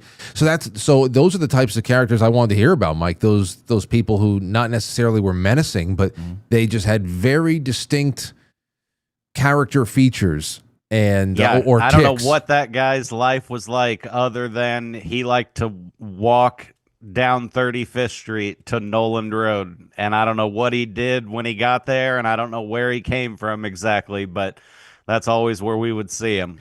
Let me see here. Unbleached says Ted Kaczynski lived 20-minute walk from me. Passed his shed a few times. That's a very enigmatic character. Let's see here. Brenda says we had an 8-foot tall lady. Nighthawk says we have Florida man. Let me see. Florida man's just generic, though. Well, what about? Go ahead. I've heard that like the reason that Florida man took off the way that it did was because of the rules around releasing police information in different states, and Florida was like super lax about it. So if somebody got arrested, you could find out like almost immediately. But you could just as easily have like Wisconsin man or whatever, but they don't put those records out as quickly as Florida does. So all the crazy shit people see like in Florida the moment it happens. I don't know if that's even true, but I heard it somewhere. It's created an incredibly endearing stereotype that the Floridians embrace. You can spend all day reading those famous Florida man types of stories on smokinggun.com and all that stuff. Somebody in the chat room, Twee Girl, says, my friend Jeff is a legend. He hijacked a city bus, drove it to McDonald's, and then stole the Ronald McDonald statue. Legend. There you go. Sal, what about you? So, obviously, I grew up in the, really born in the Bronx, in between Bronx and Yonkers, from the store and home. And there was a guy that he must have been like some sort of a vet, and he had like a walker, and the walker, he was kind of like always hunched over. He couldn't really stand up straight, but he walked everywhere. I'll never forget, like I would see him all the way down Webster Avenue, like in like the South Bronx, like by the Cross Bronx Expressway. And then I would see him in Yonkers on Central Park Avenue, just walking, and he always had an American flag. And every time, like my father would call him Mr. Flag. And then there were people that, like, obviously, I don't know if they liked him or not. They called him like the flag tard or whatever, which he never did anything to anybody. He was just walking. I'm pretty sure he lived in like Van Cortlandt Park or something like that, where he just, I don't know, he just kind of just existed. Yeah. But he was always around in Yonkers, the Bronx, parts of Manhattan. He was just everywhere. And I would see him numerous times throughout like the year. Let me ask all of you before we get to Anthony and then Matt, if you have a few more, especially we four that are in the area. Mike will learn all about the local area when he comes here for the Jamboree. Sure. But have you guys ever laid eyes on Radio Man? I knew you were going to say that. Eddie? The homeless man, he has the radio around his neck and he drives it. He's not around anymore, right? On a bicycle. Years ago, you talked about him. I'm not from over here, but years ago, you spoke about him. He's appeared in numerous movies. Appeared in numerous movies. He was in, I think was he in Home Alone? No, he was in Big Daddy. Was he? Yeah. I've never seen this guy before. He kind of has like a Robin Williams kind of feel to him. To him, he does. He was also in the Pantera home videos. Hold on, remember Radio Man, homeless man. Yeah, well, they used to put out home videos. Yeah, I remember. And he was in one of them. Right? Am I making that up, Frank? No, he was in one of them, right? Here's Radio Man. There's a 2012 documentary about him. Apparently, is he really? I mean, he has to have made enough. You saw money. him though, right? I saw. It was crazy because I was at the pharmacy one day. Hold on. American actor, a vagabond. He's known for wearing a radio around his neck. Dude, that's him. Oh, I've seen him. That's him. Yeah. Hold on. Here, I've never seen that guy. Okay, this is him, and he has appeared in so many movies. And I mean, he passed by the pharmacy. Okay, I'm working up here in Westchester. This guy is associated with a lot of just big cities, New York City. He was in Mr. Deeds. He was in Big Daddy. I see it over here. He was in Godzilla, The Departed, Shutter Island. I mean, he's been in Elf. I don't even know where the hell he is in Elf. I have to check it out in Christmas. Now I have to go look. I just watched The Departed 2 nights ago. Well, he good movie. Real good. I was working at the pharmacy one day. So I must have been in high school or just getting into college. And it was one of those fuck off kind of days at the pharmacy. Nobody was really coming in, and I'm just sitting there at the front register, looking out the window into traffic, and up comes this guy in the middle of he's coming with oncoming traffic, but he's on a bike, and I didn't really think about too much about him because people have done that before. But then I started realizing, is this a homeless guy? Because at that time we didn't have that many homeless around here, and I said, what the hell? I saw the radio, and as soon as I saw the radio, I had to look at the face because I knew that radio man, that calling sign, that calling card, and it was him. He came right up and then just went right in front of the pharmacy, then drove right back to, I don't know where the hell he was traveling to. I called everybody. I said, yo, radio man just drove past the pharmacy right now. I said, why is he in Westchester? I know it was him. This was back in 2002, maybe. I never seen him. But have you ever seen the other one in Portchester? That Spanish guy with the long point?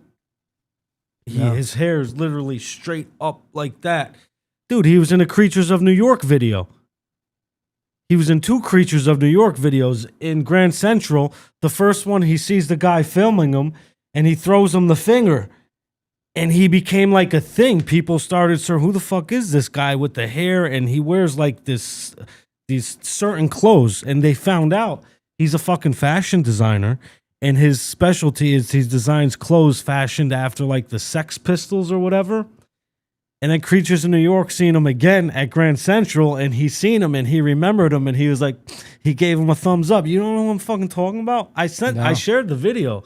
I don't know. Dude, he's always in Portchester. He's in Manhattan. He's all over the place. Greenwich. I think I know the picture you're talking about where he's flipping the guy off. Yeah, he's a little short Spanish guy with glasses. And his hair is like at least 2 feet up in the air in a straight point. I'll tell you. Ridiculous. It's crazy thing. Anthony, do you have anybody? No, I mean, nobody that you wouldn't know that you haven't already mentioned. Yeah, well, there's been a few. Portchester also had Magpie. Check Your Shoes was the most interesting out of all of them. She was this little Polish lady, and I haven't seen her in town in many, many years now. But if she was walking someplace, she would not walk. First of all, she would not ever be on the sidewalk. She would walk off of the curb in the street, but close to the curb.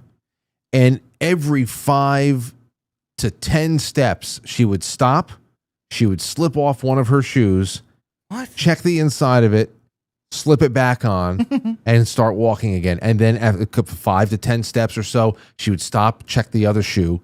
And we didn't know what the hell was going on. She never really spoke to anybody, and she always kept to herself. But all we knew about her was that she was going to check her shoes. So we saw Check Your Shoes again. That's today. like a weird OCD thing. Yeah. But somewhat related, a fun thing to do when you're walking down the sidewalk. If somebody's walking towards you, point at the ground right in front of them and just go, dog shit. And just watch them go, ugh. That is one of those innocent pranks. I would love to do an innocent prank kind of a night, because I don't know whether it is the Chewbacca contest. Did you ever see the guy that broke up with the girl in Australia, and he posted her phone number with a Chewbacca call contest to leave a Chewbacca. That's message. years ago. Yeah, but it's just one of those examples of a really, I think, like funny. It's like that guy did you see that video where the guy said his friend put his phone number inside of like a construction porta potty that said send me a picture of your shit, and then had his phone number on it? And he said this was like 10 years ago, and he still gets like a few pictures every week of just a random turd in the outhouse toilet. I actually have that. I seen that not too long ago. Let me see here. An innocent prank that lasts a lifetime. Hold on, because I had it in something that I. Just a random pictures. I have it. Okay, here, listen to this. There's a website called Rate My Poo, and go check that one out. Yeah. Well, okay. If anybody's going to be upset by this, please, you just plug your ears. Here, let's go. I'll give you the keys to the most powerful, unstoppable, but innocent and hilarious prank of all time. 2 years ago, my buddy Jack wrote on a porta potty in permanent marker, "Send me pictures of your poop. I want to see it." And then my cell phone number. And that week went as you imagined. I'd say 6 or 7 pics a morning of just, I mean, this is blue collar construction worker shits. So this isn't like a nice capsule. This is more of an explosion of feces and corn, Taco Bell, Taqueritos. You know, it's not a lot of fiber in the construction worker diet. That went on for about a month or so of just constant pictures, which again, hilarious, but you can only block one number. That's the thing. So every morning, it's unstoppable because you're getting texts from different numbers. You can't stop it unless you find the porta potty and erase it. Unless you find the porta potty And erase it. Oh, because it does. If you do, if something like that happens with your number, man, it's a pain in the ass to change a number. Everything is. I'm thinking about it now. I want to do it. I think I'd like to start doing it at least every 7 to 10 years. But it's crazy how much the phone. I mean, Matt knows he's been locked out of every damn device in his life because I actually lost this number, the 546 number, because it was hooked up from my old company, and he whatever, and I had to go rehook it, and they gave me a new number. I'm like, oh shit, bro, my company, everything. I had all these cards printed. I ended up getting it back, but that was a real stressful night. I've gone through that quite a few times where I'll print 1,000 business cards and then I'll change my website or change my Twitter handle or something, and I'm like, well, these are useless now. Sucks. Yeah, it absolutely is. Okay, well, listen, we're gonna move on to a couple other things here. Mike, I am so happy to announce that you will be hanging out with us in less than a month at the Jamboree, doing a set, no less. So yeah, I'm gonna try. We'll see how I don't know what the atmosphere is gonna be like. I don't know if everybody's gonna want to sit down and listen to speakers. No. It's not going to be like that. It's not going to be a long set or anything like that. But it's Either way, I'm coming to hang out. The airplane ticket has officially been purchased. I'm coming to the Jamboree, so I can't wait, dude. I'm excited. I'm excited that 2 years ago I was just a loser listening to the podcast, and now I'm coming to the Jamboree. Yeah, I know, and I hope, and you know what? If I were to say the audience is going to be any way, I'd say they'd probably just be hostile. It's going to be a hostile audience, and I think that you're going to be well received. I'm going to be like, guys, if you'll just give me a minute, just listen. Let me just paint the scenario here. And everybody's going to just be like, you suck. Shut up. The worst, I can't believe you're here. The worst that happens if you bomb out is you just get a bunch of pictures of shit. That's it. That'll be it. That's the toll. That's the toll that must be paid. All right. Well, I'm going. I'm doing a comedy festival in Iowa, in Davenport, Iowa, next weekend, and then the week after that, I'm doing JP's Comedy Club in Gilbert, Arizona. Sick. So if anybody in the Phoenix area is listening, then come see me at JP's, and we'll hang out. Absolutely. Go in and awesome. Is all that information on MikeIsFunny.com? Yes, it is. All right. Go check it out, everybody. And thanks again, Mike. We'll talk soon. Thanks, y'all. Bye, everybody. All right. Mike. See you later. All right. So, hey, that was I am pumped. I'm pumped too, man. Pumped. Man. It's a good time. It'll be a really fantastic time that night, and I wonder what, I don't know. Anthony, you should do handstand push-ups or something like that. Handstand push-ups. You should, that night, you should do wind sprints up and down Westchester Avenue. What? That's so people could time you. How about this? We can get 3 challengers to race you down the street in front just so that people could say they raced Anthony Vincent. I would think that'd be fun. In a foot race, I'll be your Huckleberry. Oh, yeah, I know. I know. You have to leave in a bunch of people on the sidewalk. The most out of shape person. I wonder how many runners are going to actually be there. That would be nice. Still one of the funniest things I've ever seen that like it has to be an out of shape person is the fat dude that has the shirt "I beat anorexia." It makes me laugh every time I see it. I've seen those usually at heavy metal shows. It's hysterical. There's always somebody there. It will always make me laugh. I don't care. Here's a couple of things that I think are hysterical. Someone used AI and asked it to, what is this? They used AI to show the typical Italian experience. Did you see this? Take a look at this. Hey, ain't you that one guy? My Nono's pasta is way better than this. Ragu! Ah! Yeah, let me get 1 pound of gabagool and another pound of ghoul gabba, and let me get an Italian sausage for my Nona. You gabba got it. If I were to take this deal, I'd be a gabba fool. Hey, ain't you that one guy? They're gonna arrest us and take all our Parmesan. Hey, Slippery Sal is not gonna like this one. He'll be lucky if he sleeps with the fishes.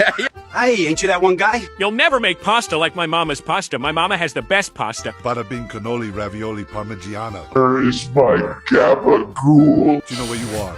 Fat Tonio's Gumas won't like this. Bada bing. I'm sorry, I don't speak spaghetti. Mamma mia. Wow. That's essentially how we grew up. Yeah. So I went out to dinner a couple of weeks ago. I went out to dinner with Marley and there was the waiter over here at Alba's. He so I'm not sure. I actually don't know. From what I understand, a lot of they're Albanian over there. And Albanians actually run a lot of Italian places in Connecticut and New York. Everywhere. Yeah. Alba's old Albanian.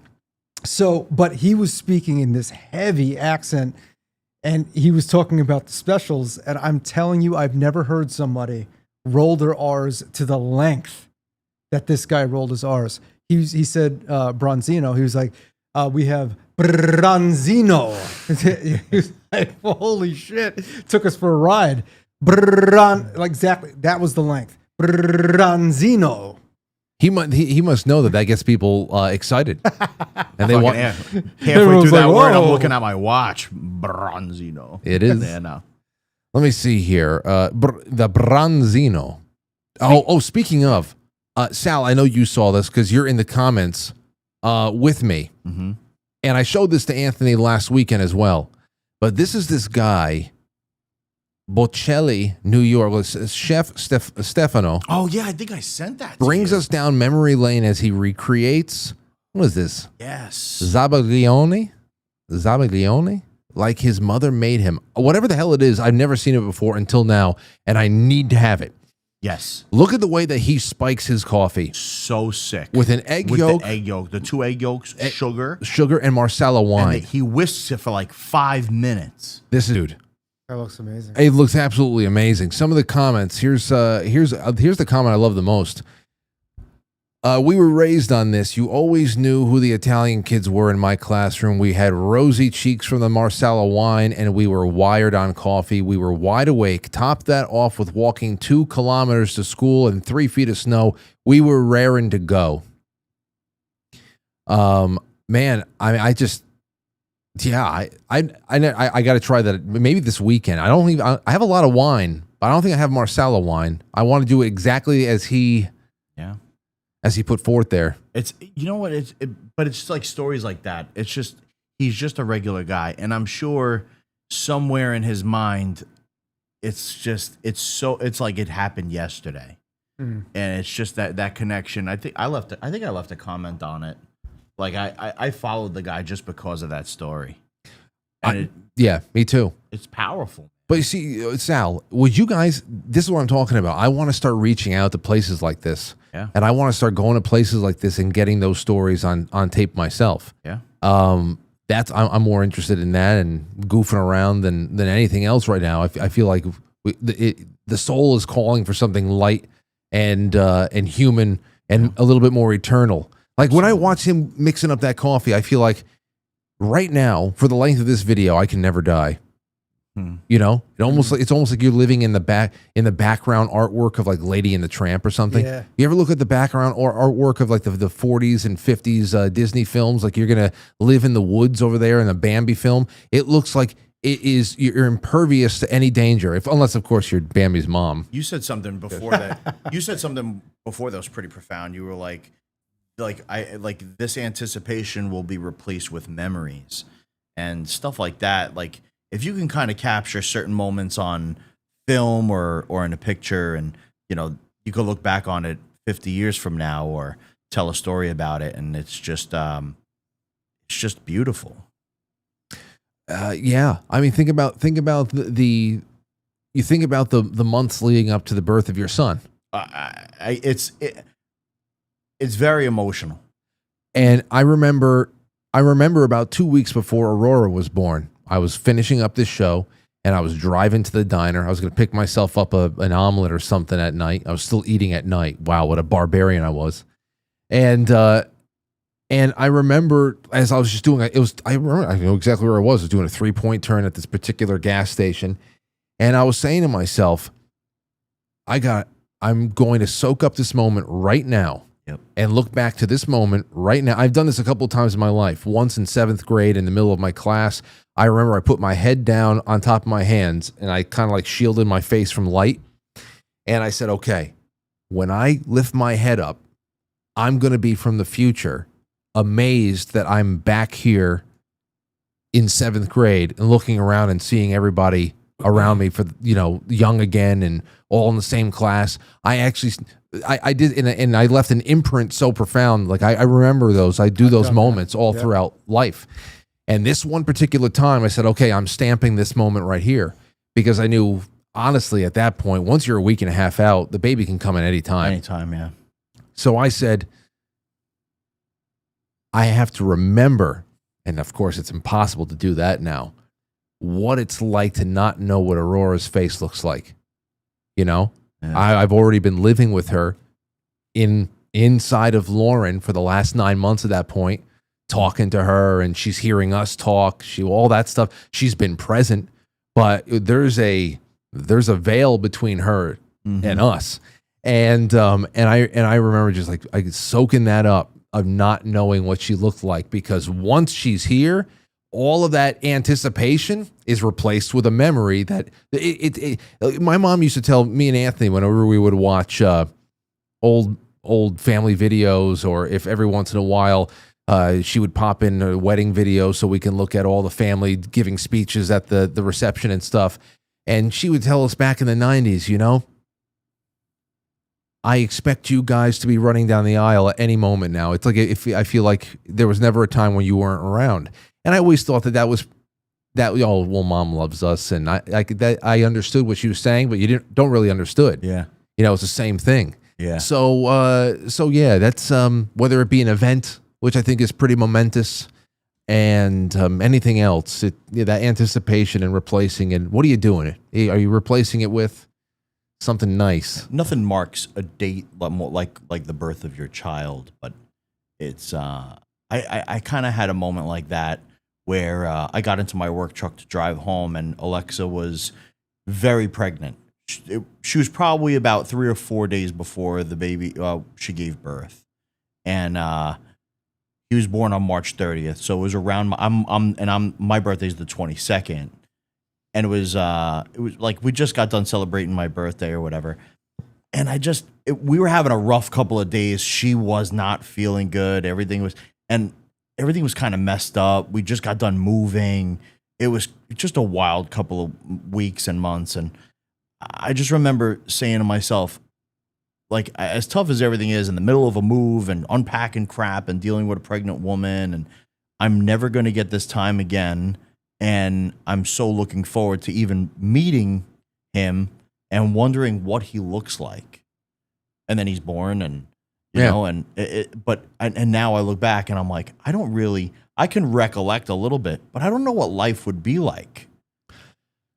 It's very odd, you know. And I think everybody could mix and match that with other things there too. Like for example, the first night that me, Anthony, and Mike locked up at the first studio, and it wasn't like a construction night. Like we were just settling in. We were. I mean, I remember like every night going there and just sweeping, keeping things in order. You know, we were just putting the bar in, or we got the whole broadcast room set up. It's 2009 or something like that. And or every time we added on to the studio, or you get a new car, or you release an album, you know, something big that you created that there's anticipation. It's a serious thing, you know. That's the gratification that people get when they do something really big landscaping wise at their house.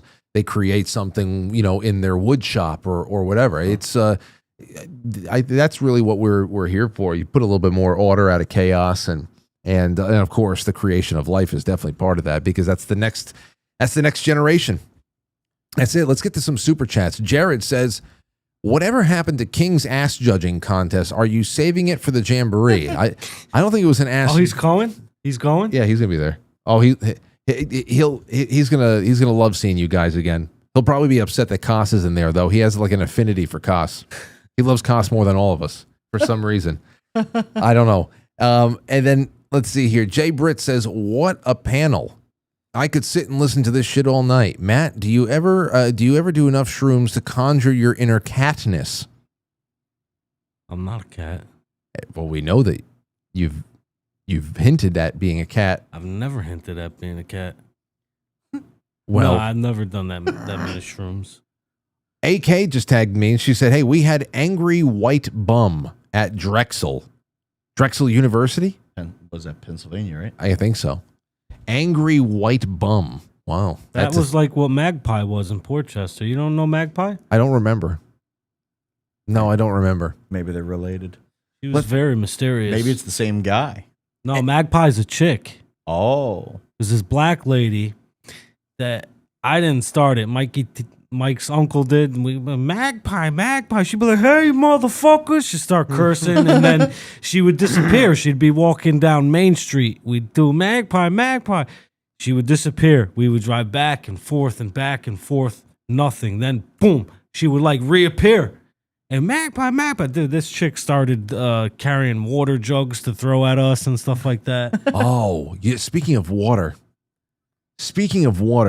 man, Walter Kane. His name was Walter Kane. He's since died. Again, at the pharmacy. I can go into so many pharmacy characters. Incredible. Oh man, some of them really just disturbed me. Even like innocent old ladies who there's this one woman that used to come in and get her prescriptions.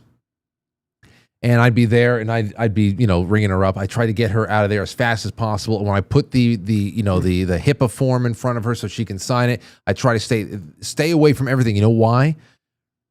Because she would lean over the counter, and she would go like this. Ooh.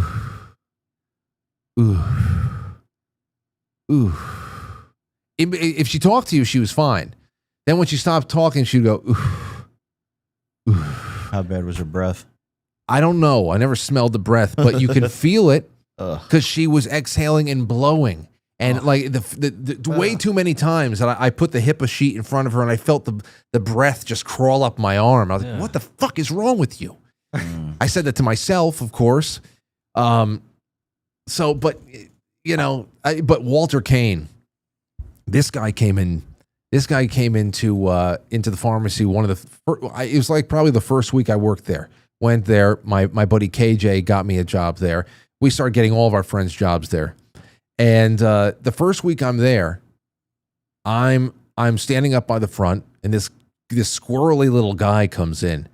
He kind of looks like Robert Englund a little bit, you know, Freddy Krueger, and but not like a burn victim, you know. But he's just he comes in, and he's just kind of like he's got kind of like a mischievous air about him. And KJ starts like, oh God, here we go. I'm like, what?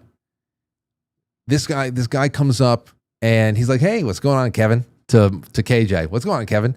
Hey, Walter, how are you? No, nothing. And all of a sudden, it looks like Walter's going inside of his jacket to pull something out. I'm like, what the fuck's going on right now?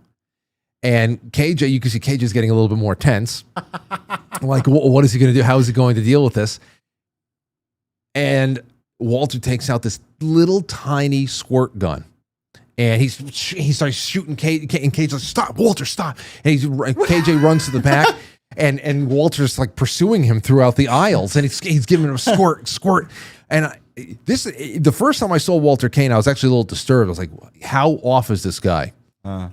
And then the first time he squirted me to kind of bring me into the fold there. And it wasn't that day. Like he kind of felt me out a little bit. It's like a little kid. He's like a little kid, but he was in his like late 50s, early 60s at that point. And but after a while, I got to know he was not insane. Right. But he was just very, very childlike in that respect. And we used to have really good, like he was really down to earth after a while. But there were, because there were some days that we wouldn't like mess around, and we just actually talk, how you doing, Walter? All right, whatever. But it got to the point where sometimes he would come in, and we would have like, a signal, and people would get like cups of water. It got to the point where several workers there, and the chief pharmacist and the owners, we would have to try to do this without them noticing that we were flinging cups of water at this guy and making a mess out of the whole place, but we needed to soak him. And we had to. And Walter Kane, I remember, I just remember it was just a lot of fun, and at first it was a little unsettling. And he gave me a memento. It was this Ford Woody wagon miniature thing. It's a miniature car, a Woody wagon, and the car doors opened up, and he stuffed a $20 bill in there, gave it to me for Christmas one year. He gave somebody else like an XRZ or something like that, and he just to the guys. And I have that still to this day, because at that point we were all just friends. And I very sad to hear that he had died sometime around 2017 or 18. And that was one of those days I had to get in touch with Cage. I said, Walter died? I was like, oh man. Yeah, that sucks. I had a guy like that in the store. He would actually open the store with us every morning. We called him Old Man Dan, and he was actually in Pearl Harbor. Wow. But he was just like real stoic. He would actually, it was almost like he worked there. He was literally waiting at the front gate for us to roll up the gate, and the only thing he would do was turn the light on in the soda and milk fridge. It was the only thing he would do. And he would just sit on the wall and watch us work and just kind of hang out. He was an older guy, bro, like older. But I think and then one day he came in at like 3 p.m. and was like, yeah, what? It's 3 a.m. right now. Like he was way off. And then it was like another couple of days. Like we didn't see him for a couple of days, and we knew something happened. And apparently he was in his house. He passed away, and he lived alone, and he was found dead.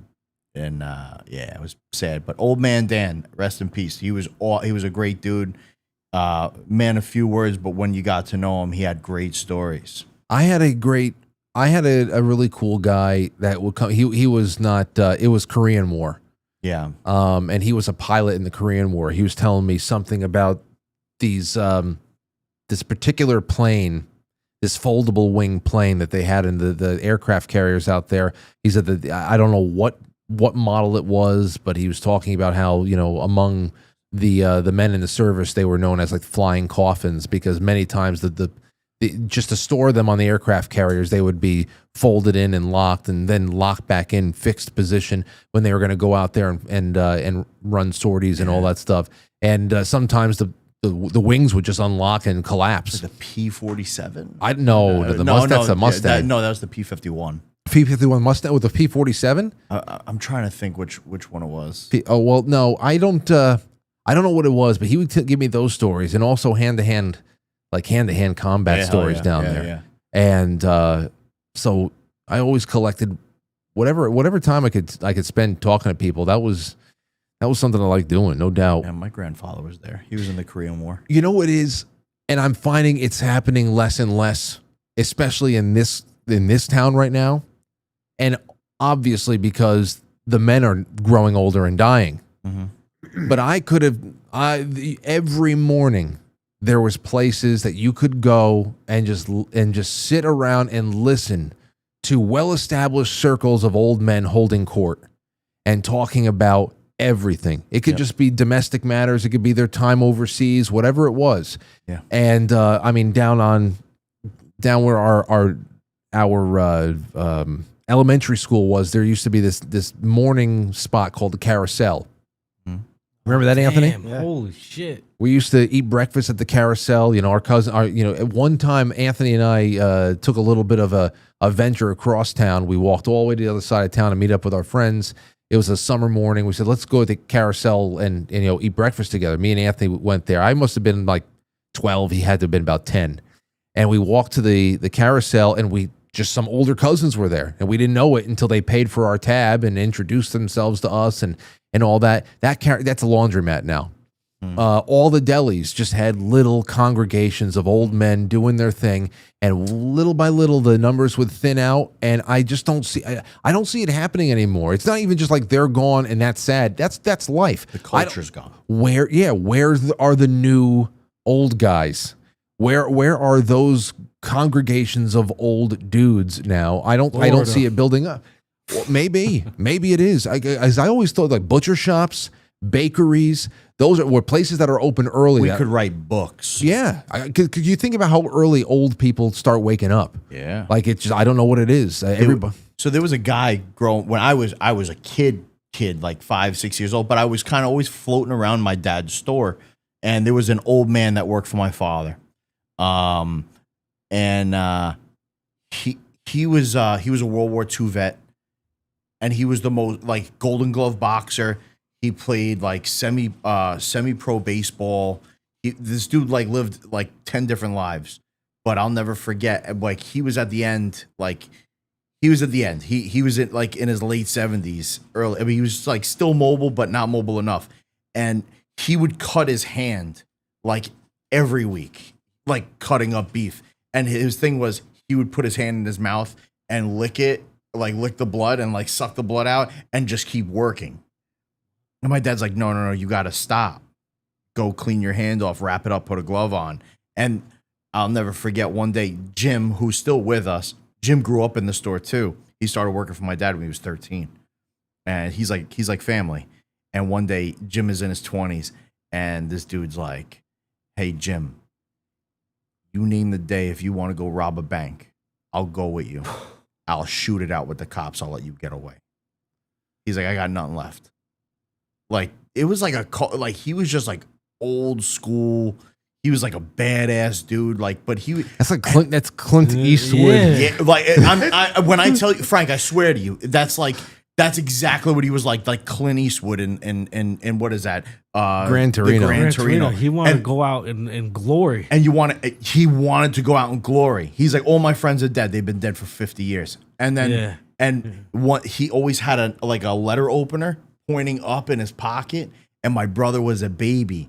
And as like rough and tumble as this guy was, he loved kids, and he loved like me and my brother and stuff. And he went down, he gave my brother like a hug and a kiss on his head or whatever, and he poked my brother in the eye, like right below his eye with the letter opener. He freaked out. He felt so bad. He didn't show up to work the next day. He was like ashamed.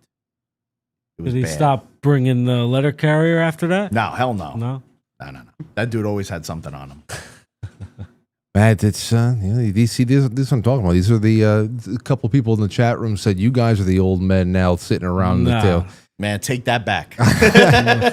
So, I'm talking about World War II veterans, and there's I'm talking about 60s, 70s. How many more are left? You know what it is? Maybe Not very many. Maybe it's that. Not many. Maybe it's that with the way things are going culturally and just whatever.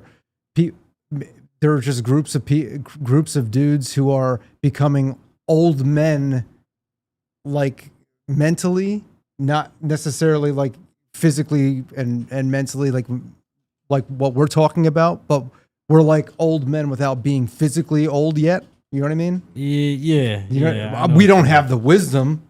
We don't have the experience. Well, how many men do we lose to suicide? Well, I feel like I feel like an old man. 30,000. I'm more than that. A lot. Yeah. I mean, a lot of war vets, a lot of guys that come back, a lot of PTSD. It's a shame. That's it. Somebody takes their life. You lose all their stories. Well,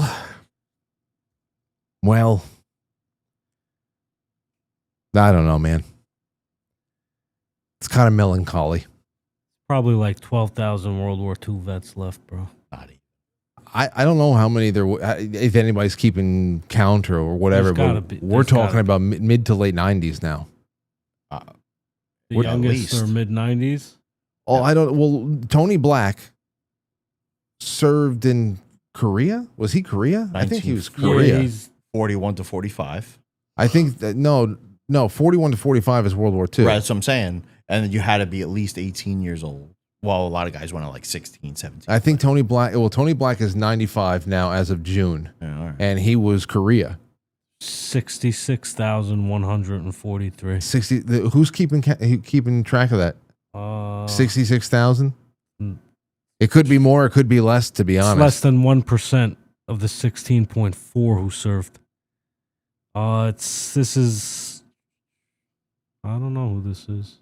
The VA. The National World War II Museum. Wow. Yeah. I mean, I just remember. They're all over the place when we were kids. Yeah, they're our grandparents. Yeah. They're our grandparents. Some of them were still teaching. Yep. I have my grandfather's and my uncle. Only my uncle's. What I have is uniform from World War II. Korean vets. My father was born, and my grandfather was away in Korea. Yeah. Well, anyway, it's Korean War was brutal, bro, and I feel like it's like kind of forgotten. He never spoke about it. Kind of like forgotten about. He never spoke about it. Everything after, even World War II.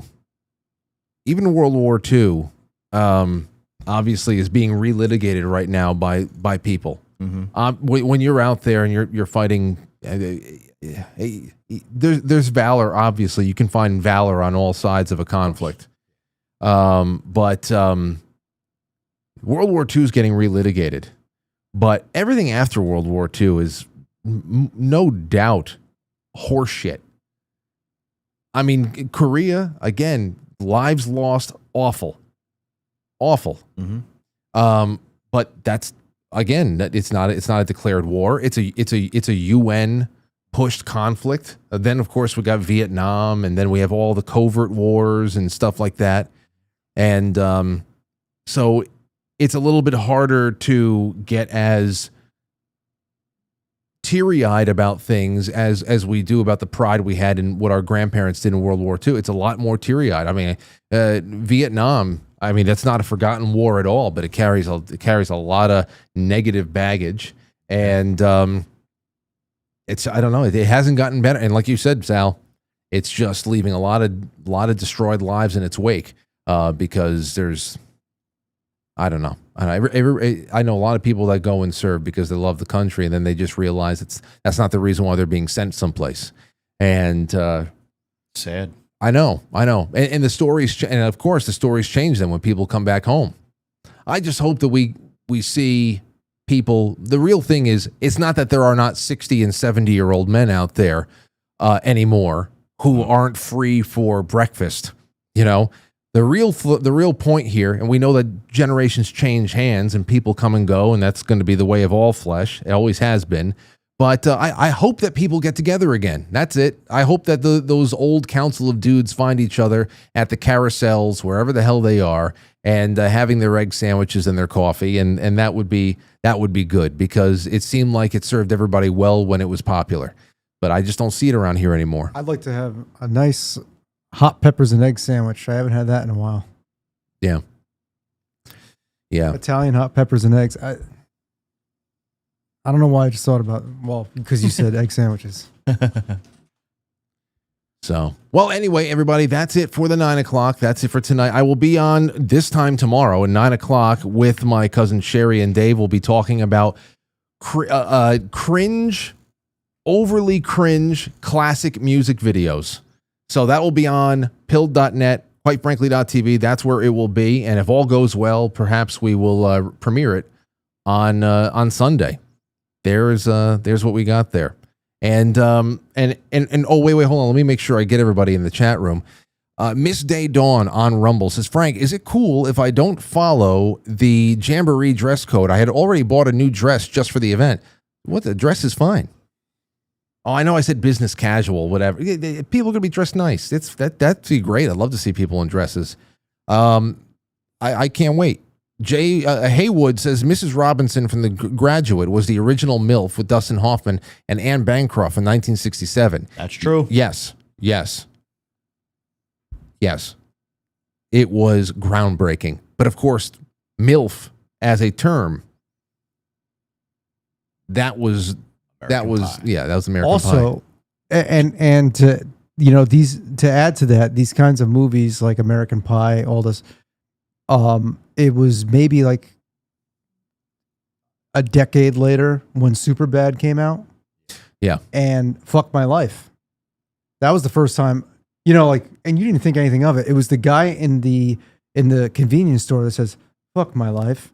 When the beer breaks. The beer breaks. And then suddenly it became this internet term. FML. Like FML. Like 10 years later, I was like, wow, that's crazy. Because it made me think, like, was that something that was already known before that? But I'm convinced. Because that wasn't really like a... You never heard that. There's probably an ad lib. Hold on. Stay. I have to do extra innings. Stay for a couple more minutes. We'll continue this afterwards. I have to do a couple more minutes. I just go into the lights go out in a few minutes from now. Jay Semo says excellent, because I have another term to throw into the mix real quick. Jay Semo says excellent end of the week. It's great to hear you guys reminiscing. Thanks. I hope we can do this more often. I know, Sal, everybody come by more often. That's what I want. Thank you so much to Jarrett and to Jay Britz. And to ST says, how blessed are we? Thanks so much, Frank, Matt, Ant, and Sal. So special. Don't forget Mike. It's great to have Mike Baldwin hanging out with us once again as well. And on pill.net, I'm going to be able to read those in just a second on extra innings. So we'll do that. We'll do that right now. Thank you, everybody, for the time. FML was definitely, we're going to do another one there too. And yeah, I had there's somebody in one of the chat rooms going off on me because I was making fun of an old lady who couldn't breathe. For the hypersensitive person who was doing that, just to let you know, there was no breathing problem. It was just a tick. Okay? It was a perfectly healthy woman who I know. I would not be making fun of a disabled person, hypersensitive person.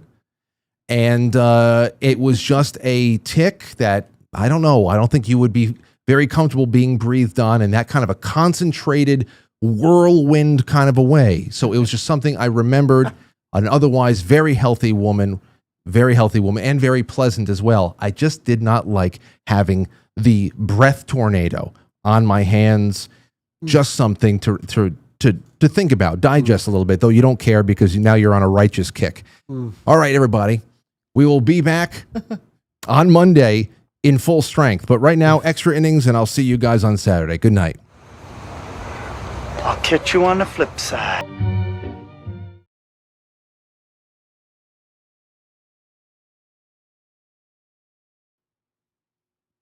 Goodbye. All right, that's it. Thanks, everybody.